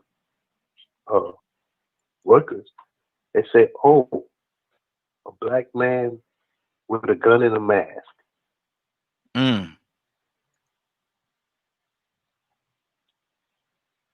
And I could have flew off the handle. I could have went berserk. I could have acted a fool. But two things has to stop me from make me think. Christian first, and in management second. I can't act no fool with them. Yeah. Because that would be out of character both ways. So I said, we're going to move on from that conversation and go to something else. I'm going to tell you something. I waited 2 days and I called him in the office. 2 days. That was grounds for termination, really. But I handled it a different way. Gotcha. I'm just saying. Exactly. Hey, look, I'm gonna have to bail out like Christy, man. Okay. Come back a minute. Okay, good deal. All right. We got a caller from the 770 area code. 770 area code. What's your name? Where you calling from? Yes, my name is Charles Brown. Hey, Charles, how you doing, sir? I'm doing okay, and I'm enjoying the show so far. Hey, good deal. Hey, glad to have you, man. I saw your comment, man. And you're always welcome to call in, brother. We open, and what we're talking about right now is because I'm saved, don't mean I won't fight you. Because I'm saved, don't mean I won't fight you. Now, Charles, what do you say to that? I'm saved. It's not like I won't fight you. Yeah. Same statement. And that's how I look at that statement, and I feel the same way you guys do. So what would have to happen, Charles, for Charles to go over the edge and want to physically fight somebody? Being the same person that you are, what would have to happen?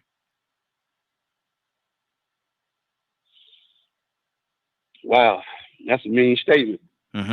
But I just won't turn the other cheek. Yeah. I just won't do that. But I try to have much understanding and compassion to the point of physical hands putting on me, then I'm gonna have to defend myself. So if someone come up to you, slap you, and then kick you on your shin, you gonna fight them? It all depends who they are. Okay. You just did it. If you did it just to be doing it, of course I'm gonna strike back. It's just natural. Okay. Let me go to Rico. Rico, somebody come up to you, and he said it depends on who it is, and I can accept that. But what do you say to that, Rico? If somebody come up to you, they slap you, and then they kick you on your shin. kick you hard too, man. You know, somebody kick you in your shin, that hurt, Rico. What you gonna do? Yeah, I think, like he said, that depends on who it is. You know, it might be some crazy person that you know that you can hurt them, and they don't hurt a fly. They just off. They just stole a little bit. So I mean, you know, it depends on who the person is, the situation. You know, it might be one of those situations like what Chris was saying earlier, with somebody just antagonizing you. They figuring you will be the person they can make an example out of today for whatever reason. And you got to strike back, you know. But you know, I'm gonna go back to what you were saying about Trump a second ago in that debate. Yes. Biden did do the bigger thing, but I'm gonna be honest with you. The way this society is set up now, I believe if Biden would have backhand that joker, he'd automatically be a shoe-in for president. I believe his ratings would have gone up, and I believe his favorability amongst the population in polls, I believe it would have improved. Rico. I'm gonna be honest with you, because just think about the atmosphere. The sensationalism. I mean, I think about how Trump can even be favorable imitating handicapped people. I mean, think about all the stuff he done did, and people just look past it, gave him approval rating. So I think if Biden would have did that, that would have been quite American. Stand up for your son. It would have been quite American. It would have been quite American. You know, they would have looked at that and been like, "Hey man, yeah, he's the new Duke." Yeah. He would have got a lot of support if he went over there and just backhand that orange off top of that head. That's right. And then went back over to his podium and continued the debate. Yeah, they did like the preacher. They go back to pray. Fight over, okay, down or down. Leonard, help your brother out, Leonard. Help your brother out, man. Help him out with what? Hold him? What? I hold him for Rico. What you talking about? So look here. So you agree with the fact that just go over there and slap slob out his mouth, look at him, and then go back over to your podium and say, okay, what's the next question? Like nothing happened. Man, you don't be doing stuff like that. But you know, there's just a proper decorum. And I think one of the people say, well, you don't want to do nothing. I can't remember what you said. I'm going to put it this way. You teach your kids to obey authority, but you never teach them that it should be right. Yeah. That's the problem. Yeah. Is you don't teach them that it needs to be right. You don't owe nobody nothing when it comes to that. I'm saying that for all people out there suffering, and for some reason, I don't know what it is. I think we talked about it before or whatever it is. I'm a self-defense type person. So, you know, somebody come on me, kicking me in my shin and all. Why would somebody do that? And then the other two brothers, they so Christian, they said, well, it really depends on who it is or whatever. And that joker gonna be on the ground. No matter who it is. I don't care who it is. I don't care who it is. Go if it's your brother, Rico. I mean, I'm sorry, on Leonard. It could be my child. I don't play no game. There's nothing that you're gonna do. I see it. You see it a lot of times, but one, like, you know, I guess crazy, no crazy. Because you know, you can sit around me and get a feeling that I'm gonna hit you back. You can get the feeling that one, I can hold my own. I don't care. You know, you ever going to groups? Church woman. You hear that on Leonard? What she say? What did he say? Say it again. I mean, what if it's a 90-pound touch lady? Old touch lady. She's 90 pounds and touched in the head. Can't get right. I'm gonna hold her so tight. What you mean you gonna hold her so tight, man? Wait a minute now. What are you talking about? I'm gonna hug her with so much love and compassion. How much you gonna shake her in the midst of that hug? And I'm gonna whisper in her ear, and she ain't gonna never fool with me no more. What you gonna tell her? What you gonna tell her? That's for her, not for you. Okay, all right. Wow. It's true, but you see, this is how we have to get back to teaching. Do unto others as you would have them do unto you. We must stop teaching people that it is okay to be abused. Yeah. Yeah. Or you, for some reason, got to take whatever somebody put on you. That's the most wicked thing in the world to me. It's to teach it, like even with children and things of that nature, which is why I'm not a big fan of corporal punishment. There's something sadistic about it. That you would hit someone and would not expect for them to hit you. It's not okay. I used to play with my boys when they were little and things like that. And so, you test their strength and things like that. And I would lean on them sometimes to let them know, when they just cutting up, just lean on them. Yeah. That's real strength. All that cutting up you doing, I'm going to put all my hand on you and stop all that.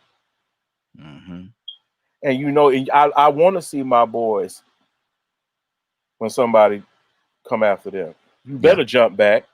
You better put them up and you better be ready. Yeah. Yeah. I'm not teaching my kids to lay down. You shouldn't teach yours to lay down neither. Not at all. Not at all. Look here. I hate to say it this way. We are a Christian station, but I'm gonna tell you something. Sometimes they lay down, they might not get back up. Exactly. And so, also you have to teach your children not to get so absorbed in people's in this whole thing with cyberbullying and all these types of things, and teach them how to carry themselves. Because if you don't, you never know what's going on, because kids have a completely different personality when you're not around sometimes. Yeah.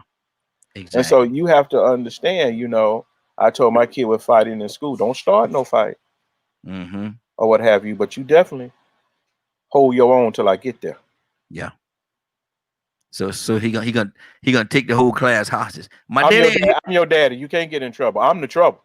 Look, hold on. I'm trouble. I ain't gonna stop till my daddy get here. I'm gonna fight till my daddy get here. If you right. Yeah. Yeah. I'm with you. I understand what you're saying. Let me go to Sherelle. Sherelle, what's on your heart? Oh, I'm just listening, but I'm still fighting back. I mean, I'm gonna fight. So. Now, does it matter who it is? If they come up there and slap you and kick you on your shin. Does it matter who it is? Come on now. It does matter, because it could, if a child come up and slap me, I'm not gonna slap a child, a baby, you know what I'm saying? But I'm definitely gonna address that with the parent. It's not my due diligence to touch your child, you know what I'm saying? But look here now, if what happened now? Years old and she wanna come kick me in my knee, mother, we gonna. Come on now. It's gonna be something. I gotta get off. I got a meeting right now. Okay. So I'm gonna call back in. Okay. All right, good deal. I'm gonna tell you something funny, Raheem. My mother, my brother used to have an issue with biting. And he bit my mother one day. And my mother bit his butt right back. Yeah. He never bit nobody else. Yeah. Never. That's how I used to break kids from biting me. I bite them back. Exactly. Ryan, what you doing? I bet you they ain't gonna bite me no more. I bet you they won't bite me. And folks who, you can tell people who are used to getting their way because of how they act. And so if I go into an environment and you pick that person out easy, because I've been in an environment where certain people have talked to women a certain way in a meeting, and I've had to put the brakes on that. Hold on, partner. Not while I'm around. You don't talk to her like that. Exactly. And that was my director. And somebody else thought that they could talk to her a certain way because I guess they had a little more money or whatever. And so I had to let her know why she there crying because of what he don't say. I'll whip him now. Exactly. Because who he not gonna talk to like that is me. I don't care nothing about this job, none of that. See, I've walked out of plenty of jobs. You understand? Exactly. So that ain't about nothing to me. So it's all about people respecting you. And because I'm going to respect you, I'm going to do everything I can to respect you. Yes. But when you come out of a bag, I'm going to let you know I'm going to come out of mine. And we have to understand that this whole false sense of security, and I'm going to give you a little peep into how I do things. I check out everybody. I know who going to nut up first. I know who going to say the wrong thing. I know who going to sit quiet and don't say nothing. Even if they feel they ain't going to say nothing, they just going to sit there and go along with it. And all these types of things. It's called group dynamics. Yeah. So I'm measuring anybody I'm around. Because, you know, some people, you can tell somebody to come up to you and just say something out the way and you'd be like, excuse me? No, you can't crack a joke like that with me. Yeah, exactly. No, you can't do this, that, or the other while I'm around. Because I don't want to be involved with that type of thing. That's one of the things my uncle, he taught me so much, man. He's going home to glory now. But he you talking about losing jobs. He done lost some good jobs, man. Because you know, like I say, you know, people come around and one of the things he used to always hate is them old black jokes. He used to hate them, man. He used to hate them, man. Leonard, he used to hate them black jokes, man. And he done lost a couple of jobs, man. Cause you know, I mean, if it's funny, it's funny. But you know, if it ain't funny, no, he just didn't like him, man. You know, and he let him. You know, he ex-Marine. You know, he was ex-Marine, so he didn't play a whole lot of games, man. Right. And so, you know, somebody come along and they telling them old black jokes, man. You know, they lucky if he don't fight them. Would these be white people you're talking about? Yeah. Oh, yeah. Okay. And if man, look, he was telling me so. He was telling me so one time he ain't had nothing to do with it, man. I say he ain't had nothing. He walked up and a couple of them white guys he was around and they was telling a joke and he happened to walk up on it, man. And it was a black joke. And this joker tried to fight with three of them. He was fighting all three of them, man. I said, man, what you doing? Hey, we got another caller. Caller, what's your name?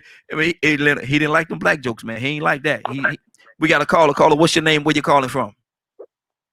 Good morning, Mr. Bishop. Good morning, sir. How you doing this morning? Man, I'm blessed, brother. I'm blessed. Man, the good bishop. The good bishop. Huh? The good Bishop Gregory Adams. The good bishop. The good. There you go. Honorable bishop. Say it, man. Say it. Come on. Come on. Gregory Adams. Boy, y'all two fellas something else. Bishop, let me ask you this. Let me say this to you. Because I'm saved, don't mean I won't fight you. Is that an accurate statement? Absolutely. Now, how you gonna be saved and fighting though? How you gonna be saved and fighting though, Bishop? Well, understanding the saved part. Saved means I'm delivered. We've always had this mindset, or she saved, or she saved. Yeah, you're delivered from something. But one thing I'm not delivered from is giving the person the opportunity to beat up on me. That ain't got nothing to do with my relationship with Christ. It has something to do with you being ignorant enough to think you can walk up to me and kick me in my shin, slap me in my face, and expect me to turn the other cheek and say, praise God. Ain't that what you're supposed to do? Ain't that what you're supposed, as a Christian, ain't that what you're supposed to do? You're the peacemaker, brother. Well, I'm a firm believer of laying hands. Laying hands.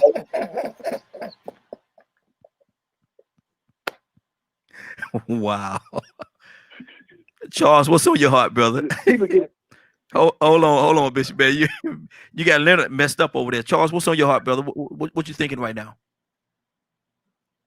I'm listening to what Brother Rico said and Brother Leonard was speaking on as far as having that self-discipline under any circumstances or any situation that you may be in. And I understand where he come from, indicating that play no game and things in that nature. And the reason why I said what I said at first about it's all depending who they are, because compassion can be given if it need be. So that's why I said what I said. But I want to reiterate on what Mr. Leonard said as having that self-discipline to a certain degree.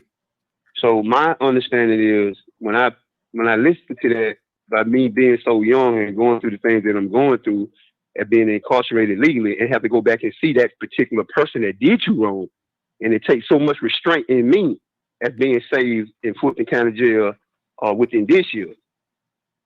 And it takes so much out of me to not touch him, to not kick him in his shin or do what he did to me and others in that circuit. So it takes a lot. And I'm still suffering. I'm still going through it. I'm still asking for prayer and help and support and understanding of a mental state. Because I am coming out of prison ill, mentally disturbed, and I do take medication for that. But in the midst of all that, it takes a lot out of me to see that Caucasian and knowing what he did, and I still can't get no justice. And it's to the point now, I listen, I see what goes on, and be victimized. And it's different when you victimize, you seeing what they doing, and you helpless. Like me, I feel helpless. I really do feel physically helpless. And that's why I posted what I posted on you guys' page to share that story, because I'm like Malik and with Jay-Z. I'm out on parole, still serving a legal sentence, still trying to get justice, but I'm still on the verge of dying to the point where that suicide attempt already did that because of the parole officer, because of the medication I was taking, a false positive for marijuana, which I don't smoke marijuana. I want to stay free. I don't want to go back to prison. So I'm not doing none of that. And come to find out it was the medication. That's not what they telling us when we come out of prison. The medication can put you back in prison. We didn't know that. And I went through that. And I put a sheet around my neck, attempted suicide because of that medication. It just happened last year in October, just 12 months ago. So, yes. So it's kind of hard for me. And I won't restraint. Because I ain't saying I'm going to do something to the person that did something to me.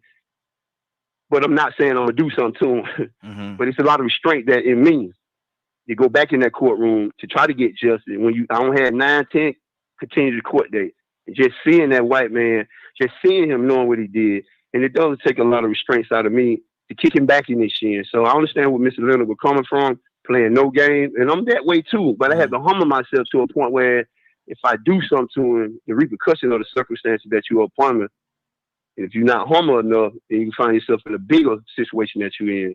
And I like the way Mr. Leonard did that, and it kind of did something to me on the inside. And when he said he don't play no game with his kids, because he used to do that when they were younger, but now they're older. And that take me back to 1 Corinthians chapter 13, where it says love, peace, and patience. And it's kind of hard to have that. But I asked God within the serenity prayer, give me the wisdom to know the difference to what Mr. Leonard was saying. But I don't know the difference.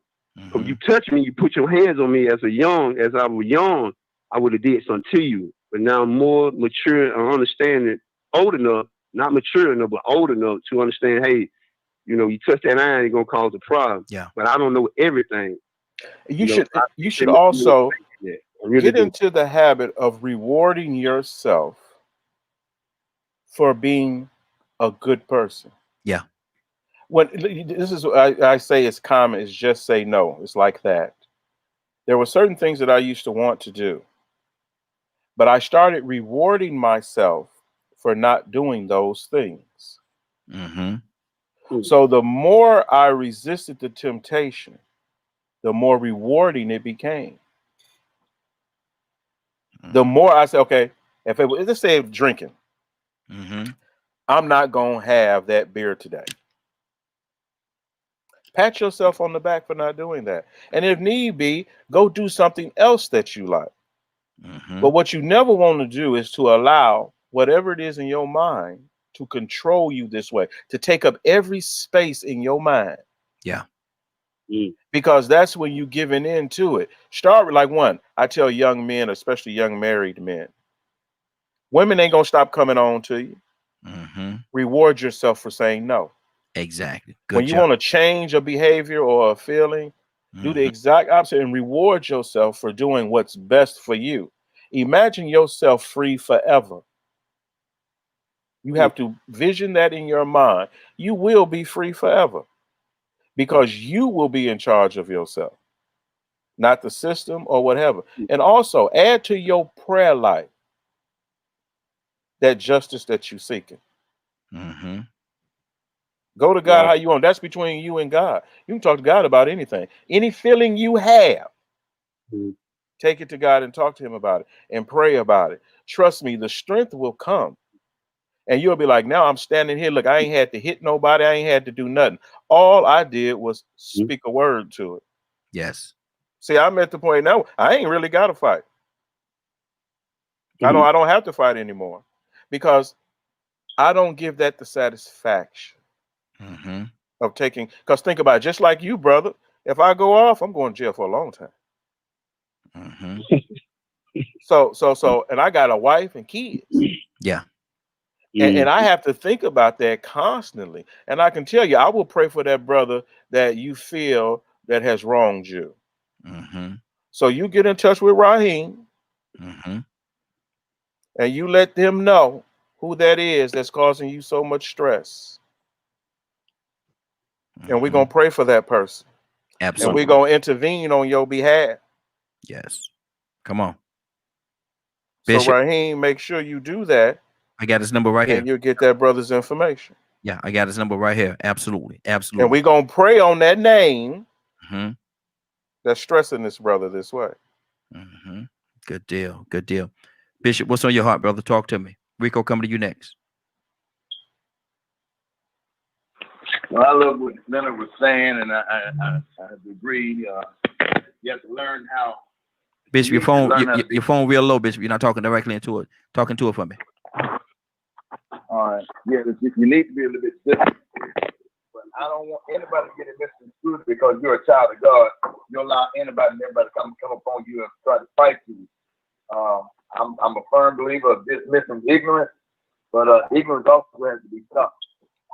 And if you think about it, every time I think about Christ going to the temple, turning over the tables and running the folks out, when he ran them out, I don't say, y'all get out, shoot.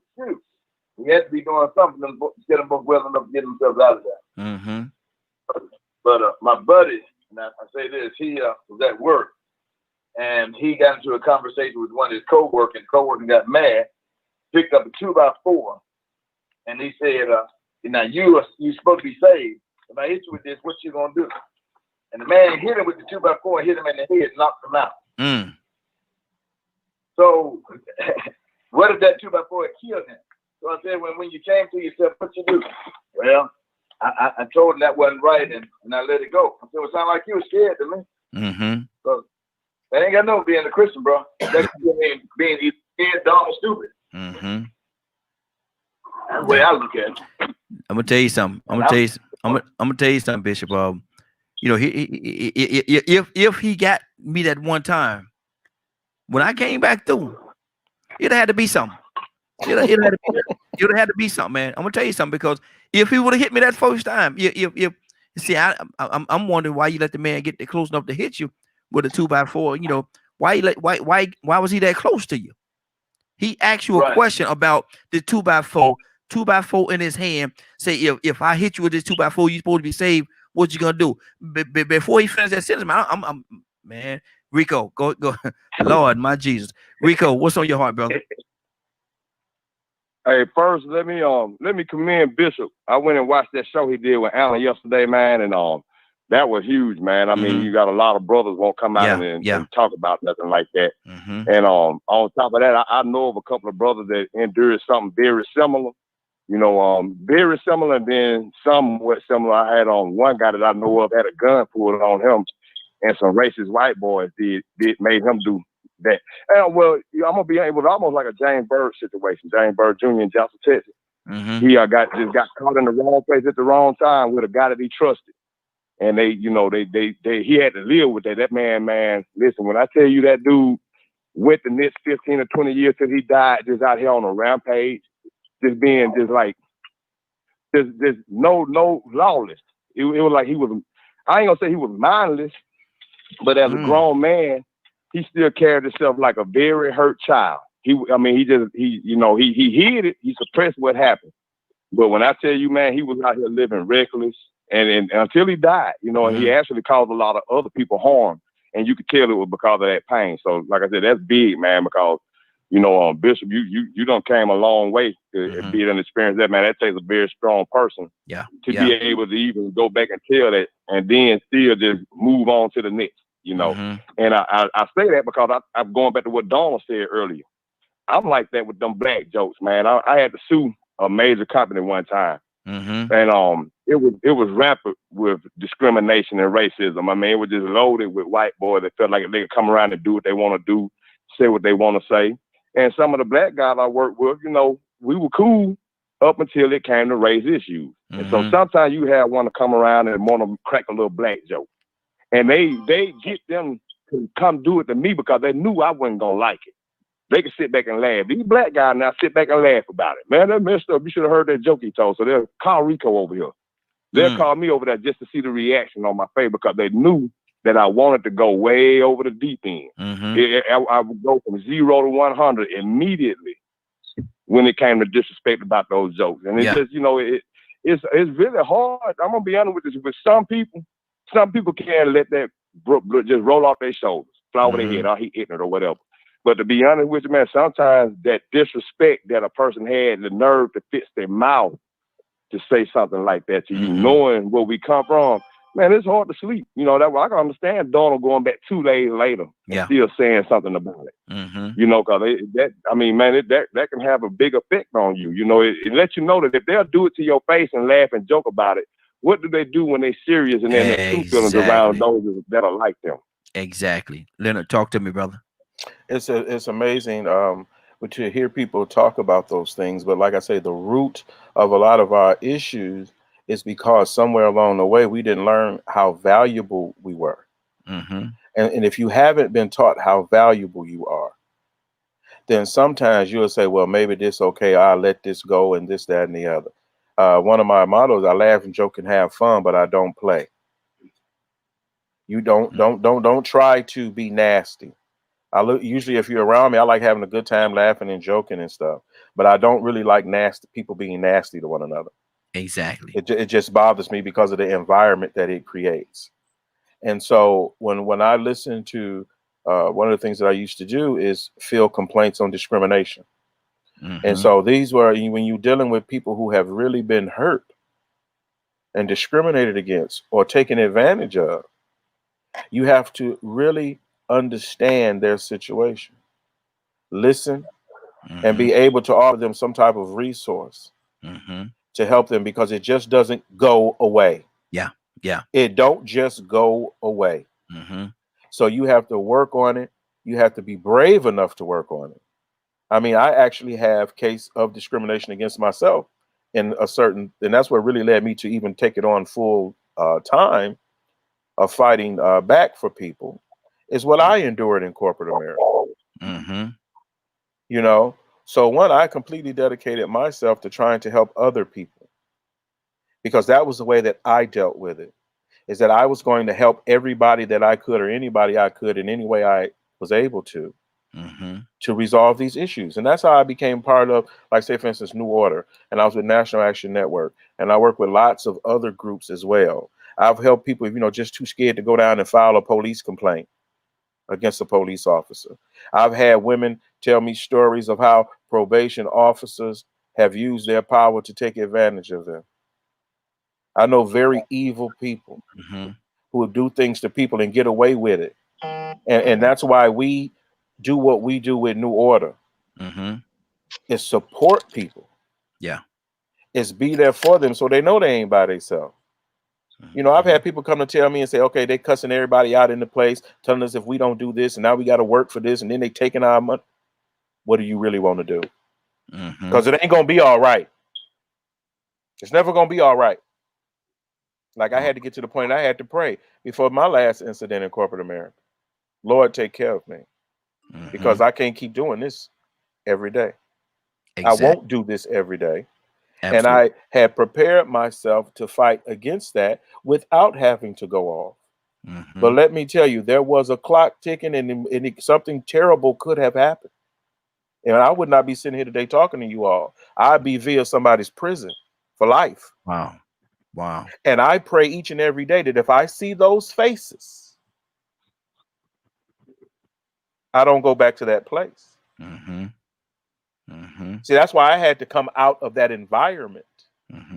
Because unlike anybody else that may be strong enough to take that every day, I can't. No. So I had to know that about myself, and put my faith in God that he would take care of me. Mm-hmm. You know, and so you don't have to be ugly or make a scene. But definitely, if you're in a corporate environment or in any type of work, use the resources that are available. Do everything you can to mitigate the situation. Mm-hmm. Get with somebody who knows what steps you can take. If it's discrimination, you can go file EEOC complaint and this, that, and the other, these types of things. Like we will intervene. That's what we do. We intervene to try to help and be peaceful. Mm-hmm. And that's what New Order does. It's the fact that, one, we will not continue to suffer these injustices, especially because of the color of our skin. We're gonna do that. But just the simple things. And you got some grown men, accomplished, making good money, come and sit down with you, and now they spirit broken. Mm-hmm. Because some old white person at the job trying to fire them every day simply because of the color of their skin. Absolutely. Absolutely. We got another call from the 404 area code. What's your name? Where you calling from? My name is Dante Hamilton, and I'm calling from Atlanta, Georgia. Hey, Dante, how you doing, sir? I'm doing okay. Good deal. Good deal. We're talking about today, because I'm saved don't mean I won't fight you. What's on your heart concerning that?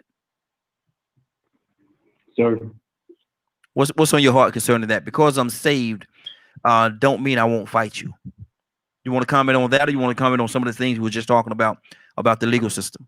Which one would you want to comment on? Well, I like commenting on some of the things about the legal system. Okay, let's talk about it.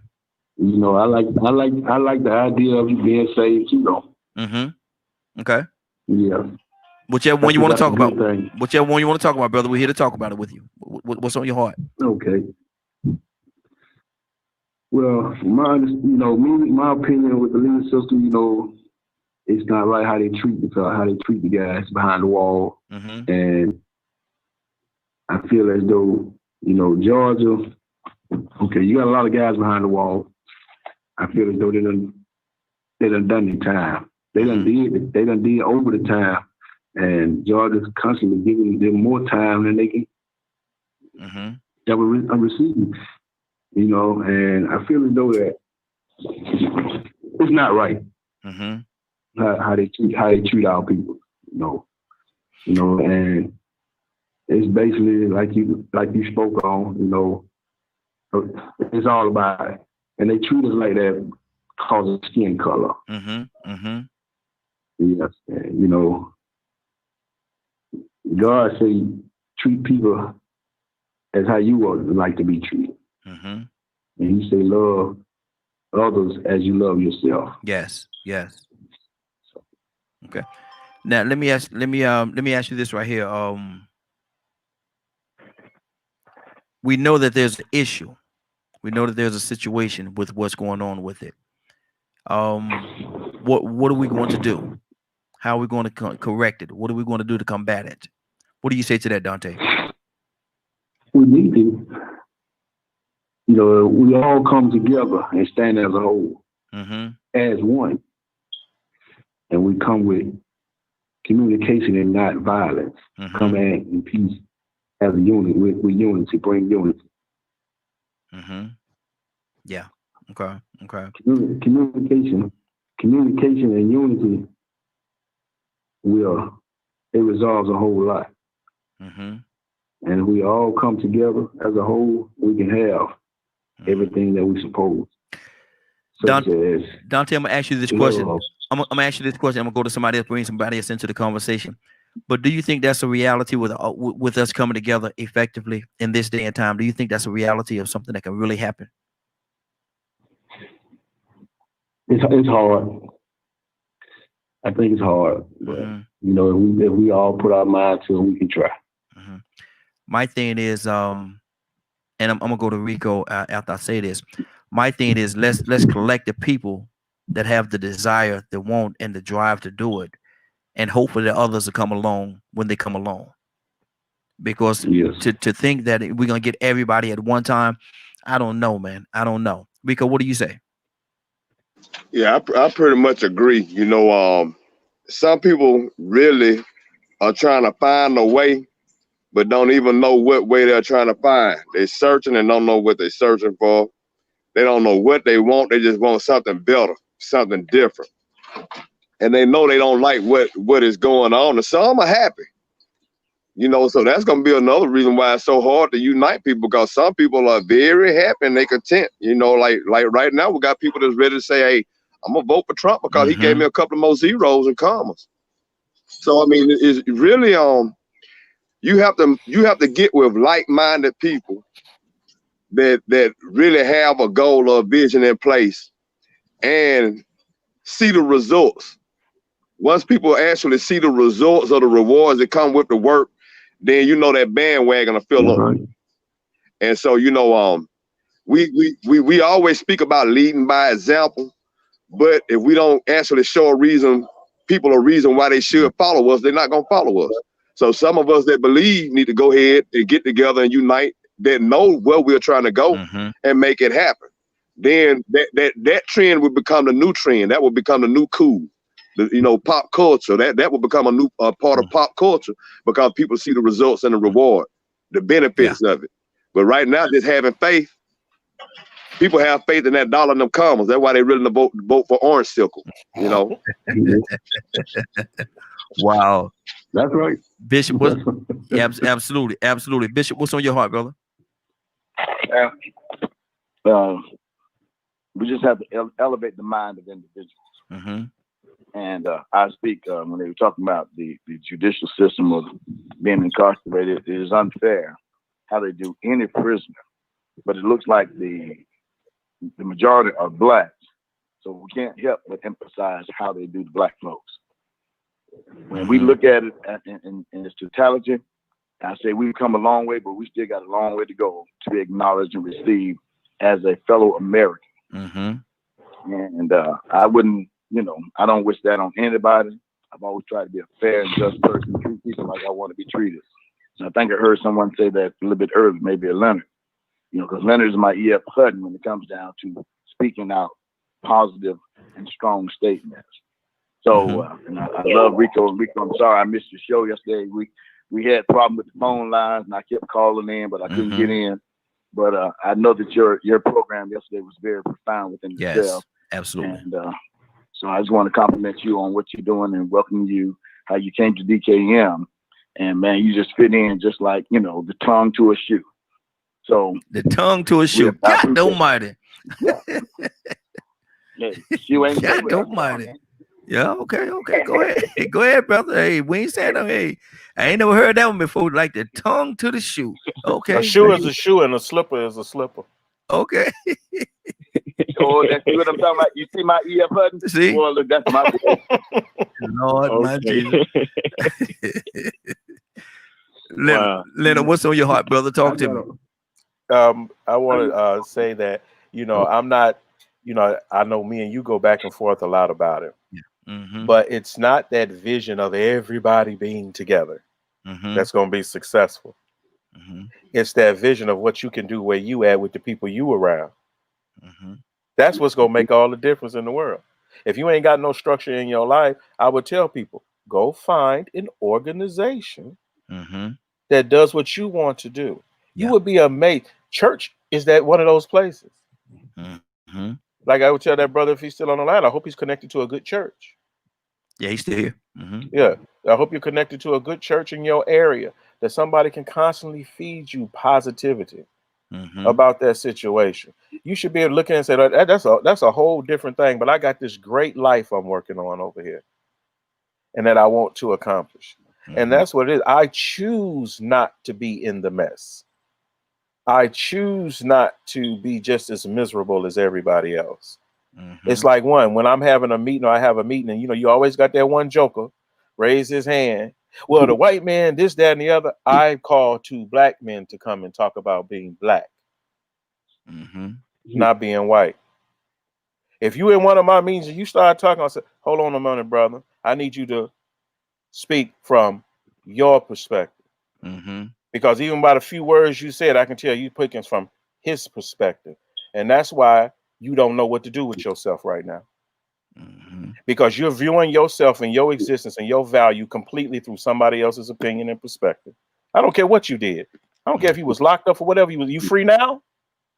Imagine yourself being free forever. Yeah. Tell yourself and commit not to do those things that put you in the situation that you was in the beginning. Start from there. And then get around folks that speak positive to you. It breaks my heart to even know that some people are told when they're little they ain't gonna never be nothing. Who does that? Who does that to a child? Exactly. Who destroys the innocent that way? Now, and this is what I tell people about, I'm born and raised a Christian. I love Islam. Innocent, you cannot harm innocent people and expect not to have to pay that debt. So we have to understand that the less unrighteous things that we do, the better we'll be. It's not that we don't make mistakes, but that's what it is. It's a mistake. It shouldn't determine the rest of your life. So you have to I know guys that pop off, and a lot of my friends, man, prison or dead when we were growing up. All because of that fact. Look, you could have lived 60 years, but you lived 20. I know I got some cats before they were 40, they don't already done 10 years. 10 years. That's 10 years a young man probably didn't have a father in his life. Yep. That's 10 years where that woman that had that baby didn't have no support. So there's lots of positive things for you to do if you find yourself in that situation. Dedicate yourself. It's gonna hurt. I'm just telling you, it ain't gonna be easy. It's gonna hurt. Expect the hurt. That's what I'm about. I expect the hurt. So when I do get it, it ain't no big deal, Absolutely. Charles, what's on your heart, brother? Right. I'm with Mr. Leonard. And even with that, I do want to let everyone know how that process works. From my perspective, coming from what Mr. Leonard said, at the kids being young and being taken advantage of. So from the legal standpoint, what they do is from the age of 17 or 18, you kidnapping and taking the kids away from their parents, no matter what crime they did. Okay, the law is clear that a kid from the age of 25, 26 years old, that's when his mind fully developed. But from the age of 17, 18, 19, 20 years old, and taking them kids away from their parents, their mother and father, even though they don't did 10 or 15 years at the age of 40. But we got to go back to the age of 18 and 19 years old when them kids was kidnapped and taken away from their parents and put inside of an institution where he have no understanding. And most of the kids that go behind the institution don't make it back home. If they do make it back home, they are more mentally screwed up than they were when they went in, because they had no proper understanding how the belly of the beast is formulated. Not the legal system engine, it's just inside of the beast, just sitting there. And I see what David was saying when he sings a lot. Like, wow. With the courage and the understanding, like, but it got to be done. But fearless. He didn't have no fear at that, but he had the proper understanding through what God placed into him. And I just like the courage.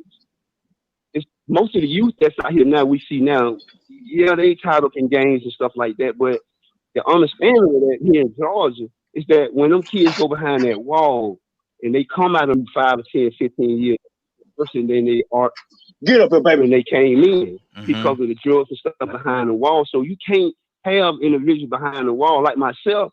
Yes, I self-medicated myself to a point in that word, the Bible, and understanding the instruction that I'm supposed to be doing. Through all them years I went in there, never had a scratch, never had to do too much out of the way.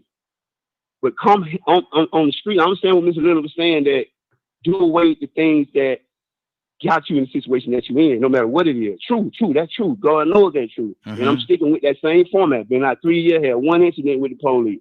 Been out here 3 years. And that's not a statistic that going on out here. Nowadays, you back in there. 6 months, you really dead. That's a statistic coming out of the prison system here in Georgia. But those kids are being kidnapped at the age of 18, 19 years old and taken away from their parents and going inside of their institution in a gangs format and don't have the proper understanding. I don't see too many of these incidents transpire in front of my face. getting beat down there and killed. But at the same time, I have sympathy for them, but I can't intervene most of the time because that's not my fight. And they get beat up and all that stuff there. But I look back at their mothers because I know their kid mourn. We from the same town. We drove in on the same bus, went into the same plantation. And we in the same born house, talking, discussing the thing that we don't went through in Cordell, trying to better ourselves. Because most of the people in Georgia, these rural towns, small town like Valdosta, Cordell, Bainbridge, Georgia, and each small town, them folks don't never go outside of their circuit. So they don't know how Six Flags look or a good time look because they still stuck in their property area. And it make me mad, not mad, but push me a little farther to try to educate the kids through a podcast or even in the street myself personally. For 3 years, I've been beating Georgia down, from Cordell all the way to Macon, Tipton, spreading the word, sharing my story, giving them an understanding behind that wall for real, what really going on. We understand the COVID-19 pushing the death rate up, and they don't care about prison life. We know that. And that's why Waycross, Georgia got burnt down the way it did, because we tired. And we don't see these type of things happen before. But in order to get a good grasper, we have to keep the religion, faith strong, no matter what your religion is, because we're gonna have to team up with each other at the end of the day. Because you can't do this by yourself. And I had to come to mind of that and put my little ego to the side, like, and nobody helped me, and nobody did anything for me in prison, but I'm free. And I like what Mr. Leonard said, being free forever. Absolutely. That's a mean statement. Yes, sir. That's how I look at that. Okay. We got we got 7 minutes before we get out of here, man. But it's gotten real deep, man. It's gotten real deep, and I'm really appreciating where we are right now. Rico, what's on your heart, brother? Yeah, I didn't know that brother was from Cordell, man. I go to Cordell a good bit. That's the watermelon capital of the world.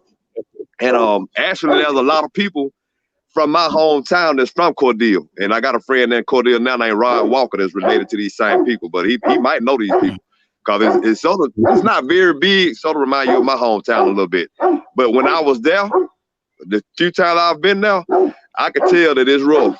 It's rough, it's pretty much like that in every black. I ain't gonna not say every black community, but in a lot of cities in the South, it's like that. But he spoke a lot, about being institutionalized.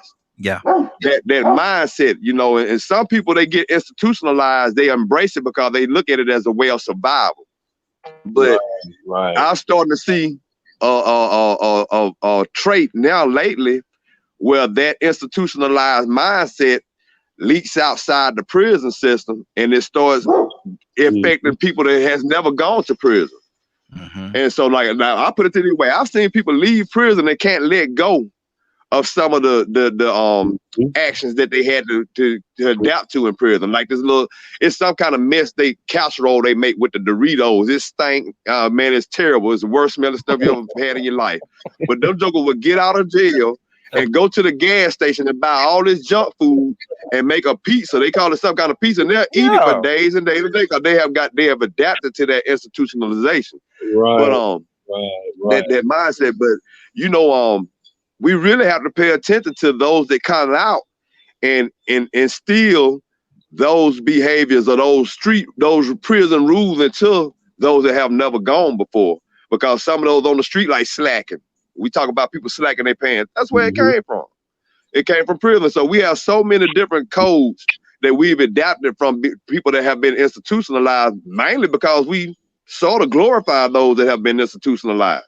Yeah. So that goes to show you how warped the society has changed, especially for us, and what the objective is it's gonna be difficult to achieve some kind of goal when we embrace these people that bring institutionalized mindsets and have us embracing them and spreading that mentality on to other people that's doing it. They ain't never been to prison, but you still making this mess.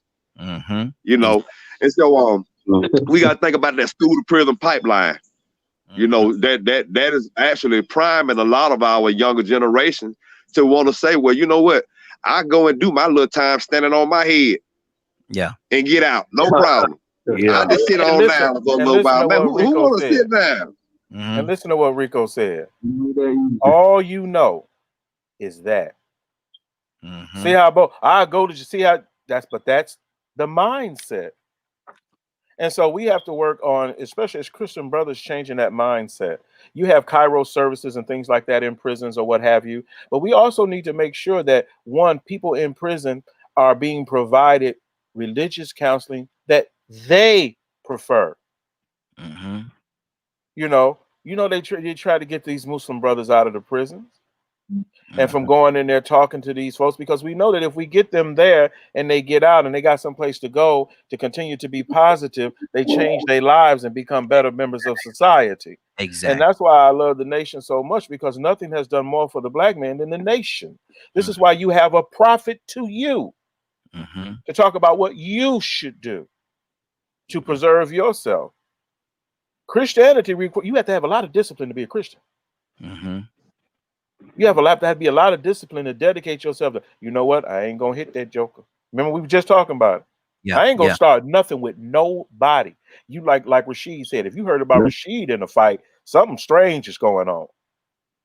But one, I know a lot of people laugh and joke, but one, never. I don't have no record, no nothing. It's because of the fact that, one, I try to behave a certain way. That don't get me caught off guard, because I know that enemy is sitting over there waiting on me. He would rather see me than see that brother on the line that's already been in the system, because he can indoctrinate. Once he give me a little taste of that jail, you understand? Then, like Rico said, that I got cousins that was so messed up after they came out, they went and did something specifically to go back in. Yeah. See, I know people like that, and they repeatedly do these types of things, and it's almost as if, I don't care nothing about going to jail, brother. Why not? Why not? Why would you want to not be free? Exactly, Rico. Charles wanted me to give you his number, so when we get off the line, I'm gonna shoot his number to you. Okay. Let's go to Dante. Dante, what's on your heart? Yes, I want to speak on about when he stated about what Brother Rico said about the youth for UK. A lot of the youth, like younger guys now, they the way they are because we don't, I can actually say a lot of parents do not take time with them to take and grasp them and tell them that they love them. That's why a lot of them get caught up in the things that they in. And on the prison system, I can really speak on the prison system because that's where I'm at. And it's not easy. And because I see it every day. A lot of them, they don't have nobody because a lot of them done burnt their bridges and they done called their parents. They have a lot of heartaches, pain, headaches. And I take time out with those that I am able to grasp and take a hold of and talk to. And I let them know this is the time when you sit down. Take time out of the time that you are that these white folks have given you. Take time out of that and sit down and write your people and apologize. And then once you apologize to your people for all the things and all the pain and heartaches you done caused them, God will open the door for you and you will see how the love start back coming. Yeah. And I see it daily. It's every day. And they don't treat you. And see, once you in the white man hand, the white man don't care nothing about you. If you don't care about yourself, ain't nobody gonna care about you. Trust me.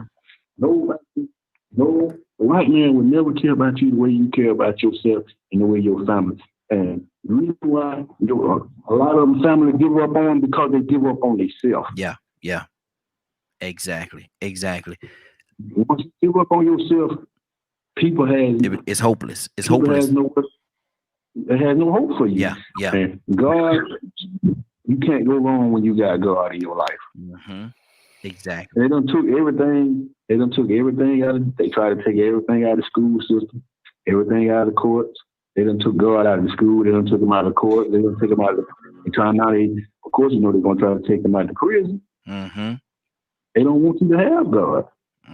Exactly. Everything is a plan. Man, listen, I'm gonna tell you something, man. I definitely enjoyed y'all brothers today, man. And y'all make sure y'all call back in, man. We're here every day, Monday through Friday. We're here every day, Monday through Friday, from 7 o'clock until 10. So we have a lot of different topics every day. So y'all make sure y'all call back in, man. We definitely looking forward to peace and blessings.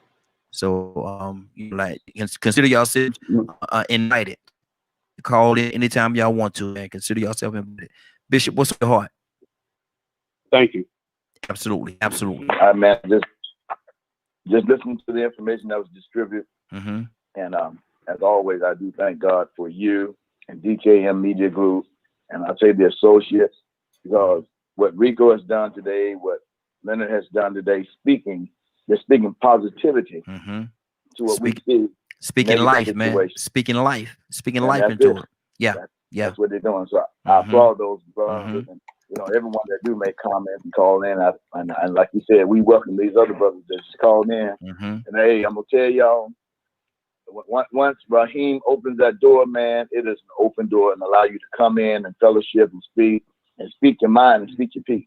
So I give all the honor and praise. I give it to God. Yes. I thank God for Raheem. So praise God. That's all I got to say about that. Good deal. Well, we're about to get out of here. Rico, anything before we get out of here, brother? Man, I just want to say thank you to Leonard and Kurt yesterday for coming on the show with me, man. Y'all went through the process with me. Everybody that called in, I appreciate the Bishop for attempting to call in, and like I said, I appreciate all the support. Man, and when that brother told me what just said just then, he was still in prison, man. Woo, man, it was like immediately I went to a certain place, and man, you got to be commended for being positive and talking to the young brothers up in there, and also observing and seeing what's causing them to be in the situation they're in.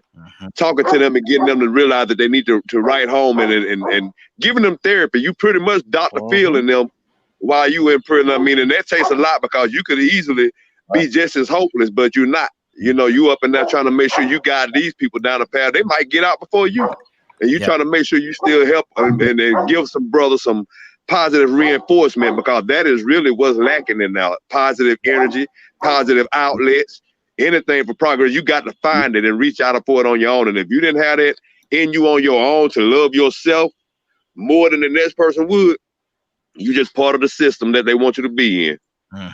Exactly. That's right. Leonard? Man, it's been a good show today. I'm so glad we got a chance to speak to someone who is really, think about it, rebounding. Yes, sir. Rebounding, making it positive. That brother talking about, here he is incarcerated, still speaking truth and still speaking light to man. That's what's needed. They got to be preachers in there too. Yeah. You understand what I'm saying? And I would like to just shout out, if you're not a part of an organization or what have you that reaches out, New Order. I know we speak at the Transition Center downtown Atlanta and things like that weekly. We also try to help people and provide resources, whether they need counseling, to try to get you to somebody that can help, to try to focus your behaviors and choose positive activities and behaviors to be a part of. I mean, you know your triggers. And things like that. But what we want to do is try to make sure you're in a positive environment and doing positive things. That's one of the ways that I used to combat a lot of issues, is I set all my problems to the side and just start serving the community. Absolutely. And not focusing on what was wrong with me and things of that nature, to that point where it just made me worse. Shout out to Sheriff Levitt. I've never been in jail or been incarcerated. And so it's a blessing for me, this country boy from up north, to be able to have the relationship that I have with Rockdale County Jail, and to be able to reach out, and how that sheriff will allow me to come in and check things out if there are some concerns with all the problems. We got brothers and sisters that have died in that jail, and I just don't want to see this brother destroyed because of. But he too must know, even though you the sheriff, you got to do better. You must make sure your staff is doing better and treating these people right in this jail. Absolutely. I mean, I don't care what they did. There still is a level of decency for human beings. Now, Leonard. So, if you don't have an organization, get in touch with New Order National Human Rights Organization or what have you, or plug into somewhere in your community where you can be positive. Definitely keep speaking to our young black men, brother. Absolutely. Now, Leonard, what's going on at 3:00 today? I have no idea. If you did not get a chance, To hear the show in its entirety, log on to www.dkmmediagroup.com at 3 o'clock Eastern. Good deal. Bishop, are you still with us, Bishop? Did we lose Bishop? I think we might have lost Bishop. Hey, also, deadline coming up. Make sure y'all register to vote. Absolutely. I don't know what the deadline is, but this is October the 1st, so I know you probably ain't got no more than a week. So you probably want to go and take care of that business today. And I actually got some paperwork yesterday about the absentee voting or something, whatever it was. Yeah, I got that yesterday. Caller, what's your name? Where you calling from? Karanda Gray, Cordele, Georgia. Hey, what's your name? Karanda. Hey, Tawanda, how you doing?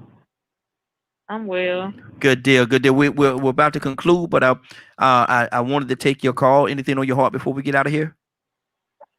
No. You sure? Yes. Okay, now we're talking. Our topic today was this right here. Just because I'm saved don't mean I won't fight you. Do you want to say something on that?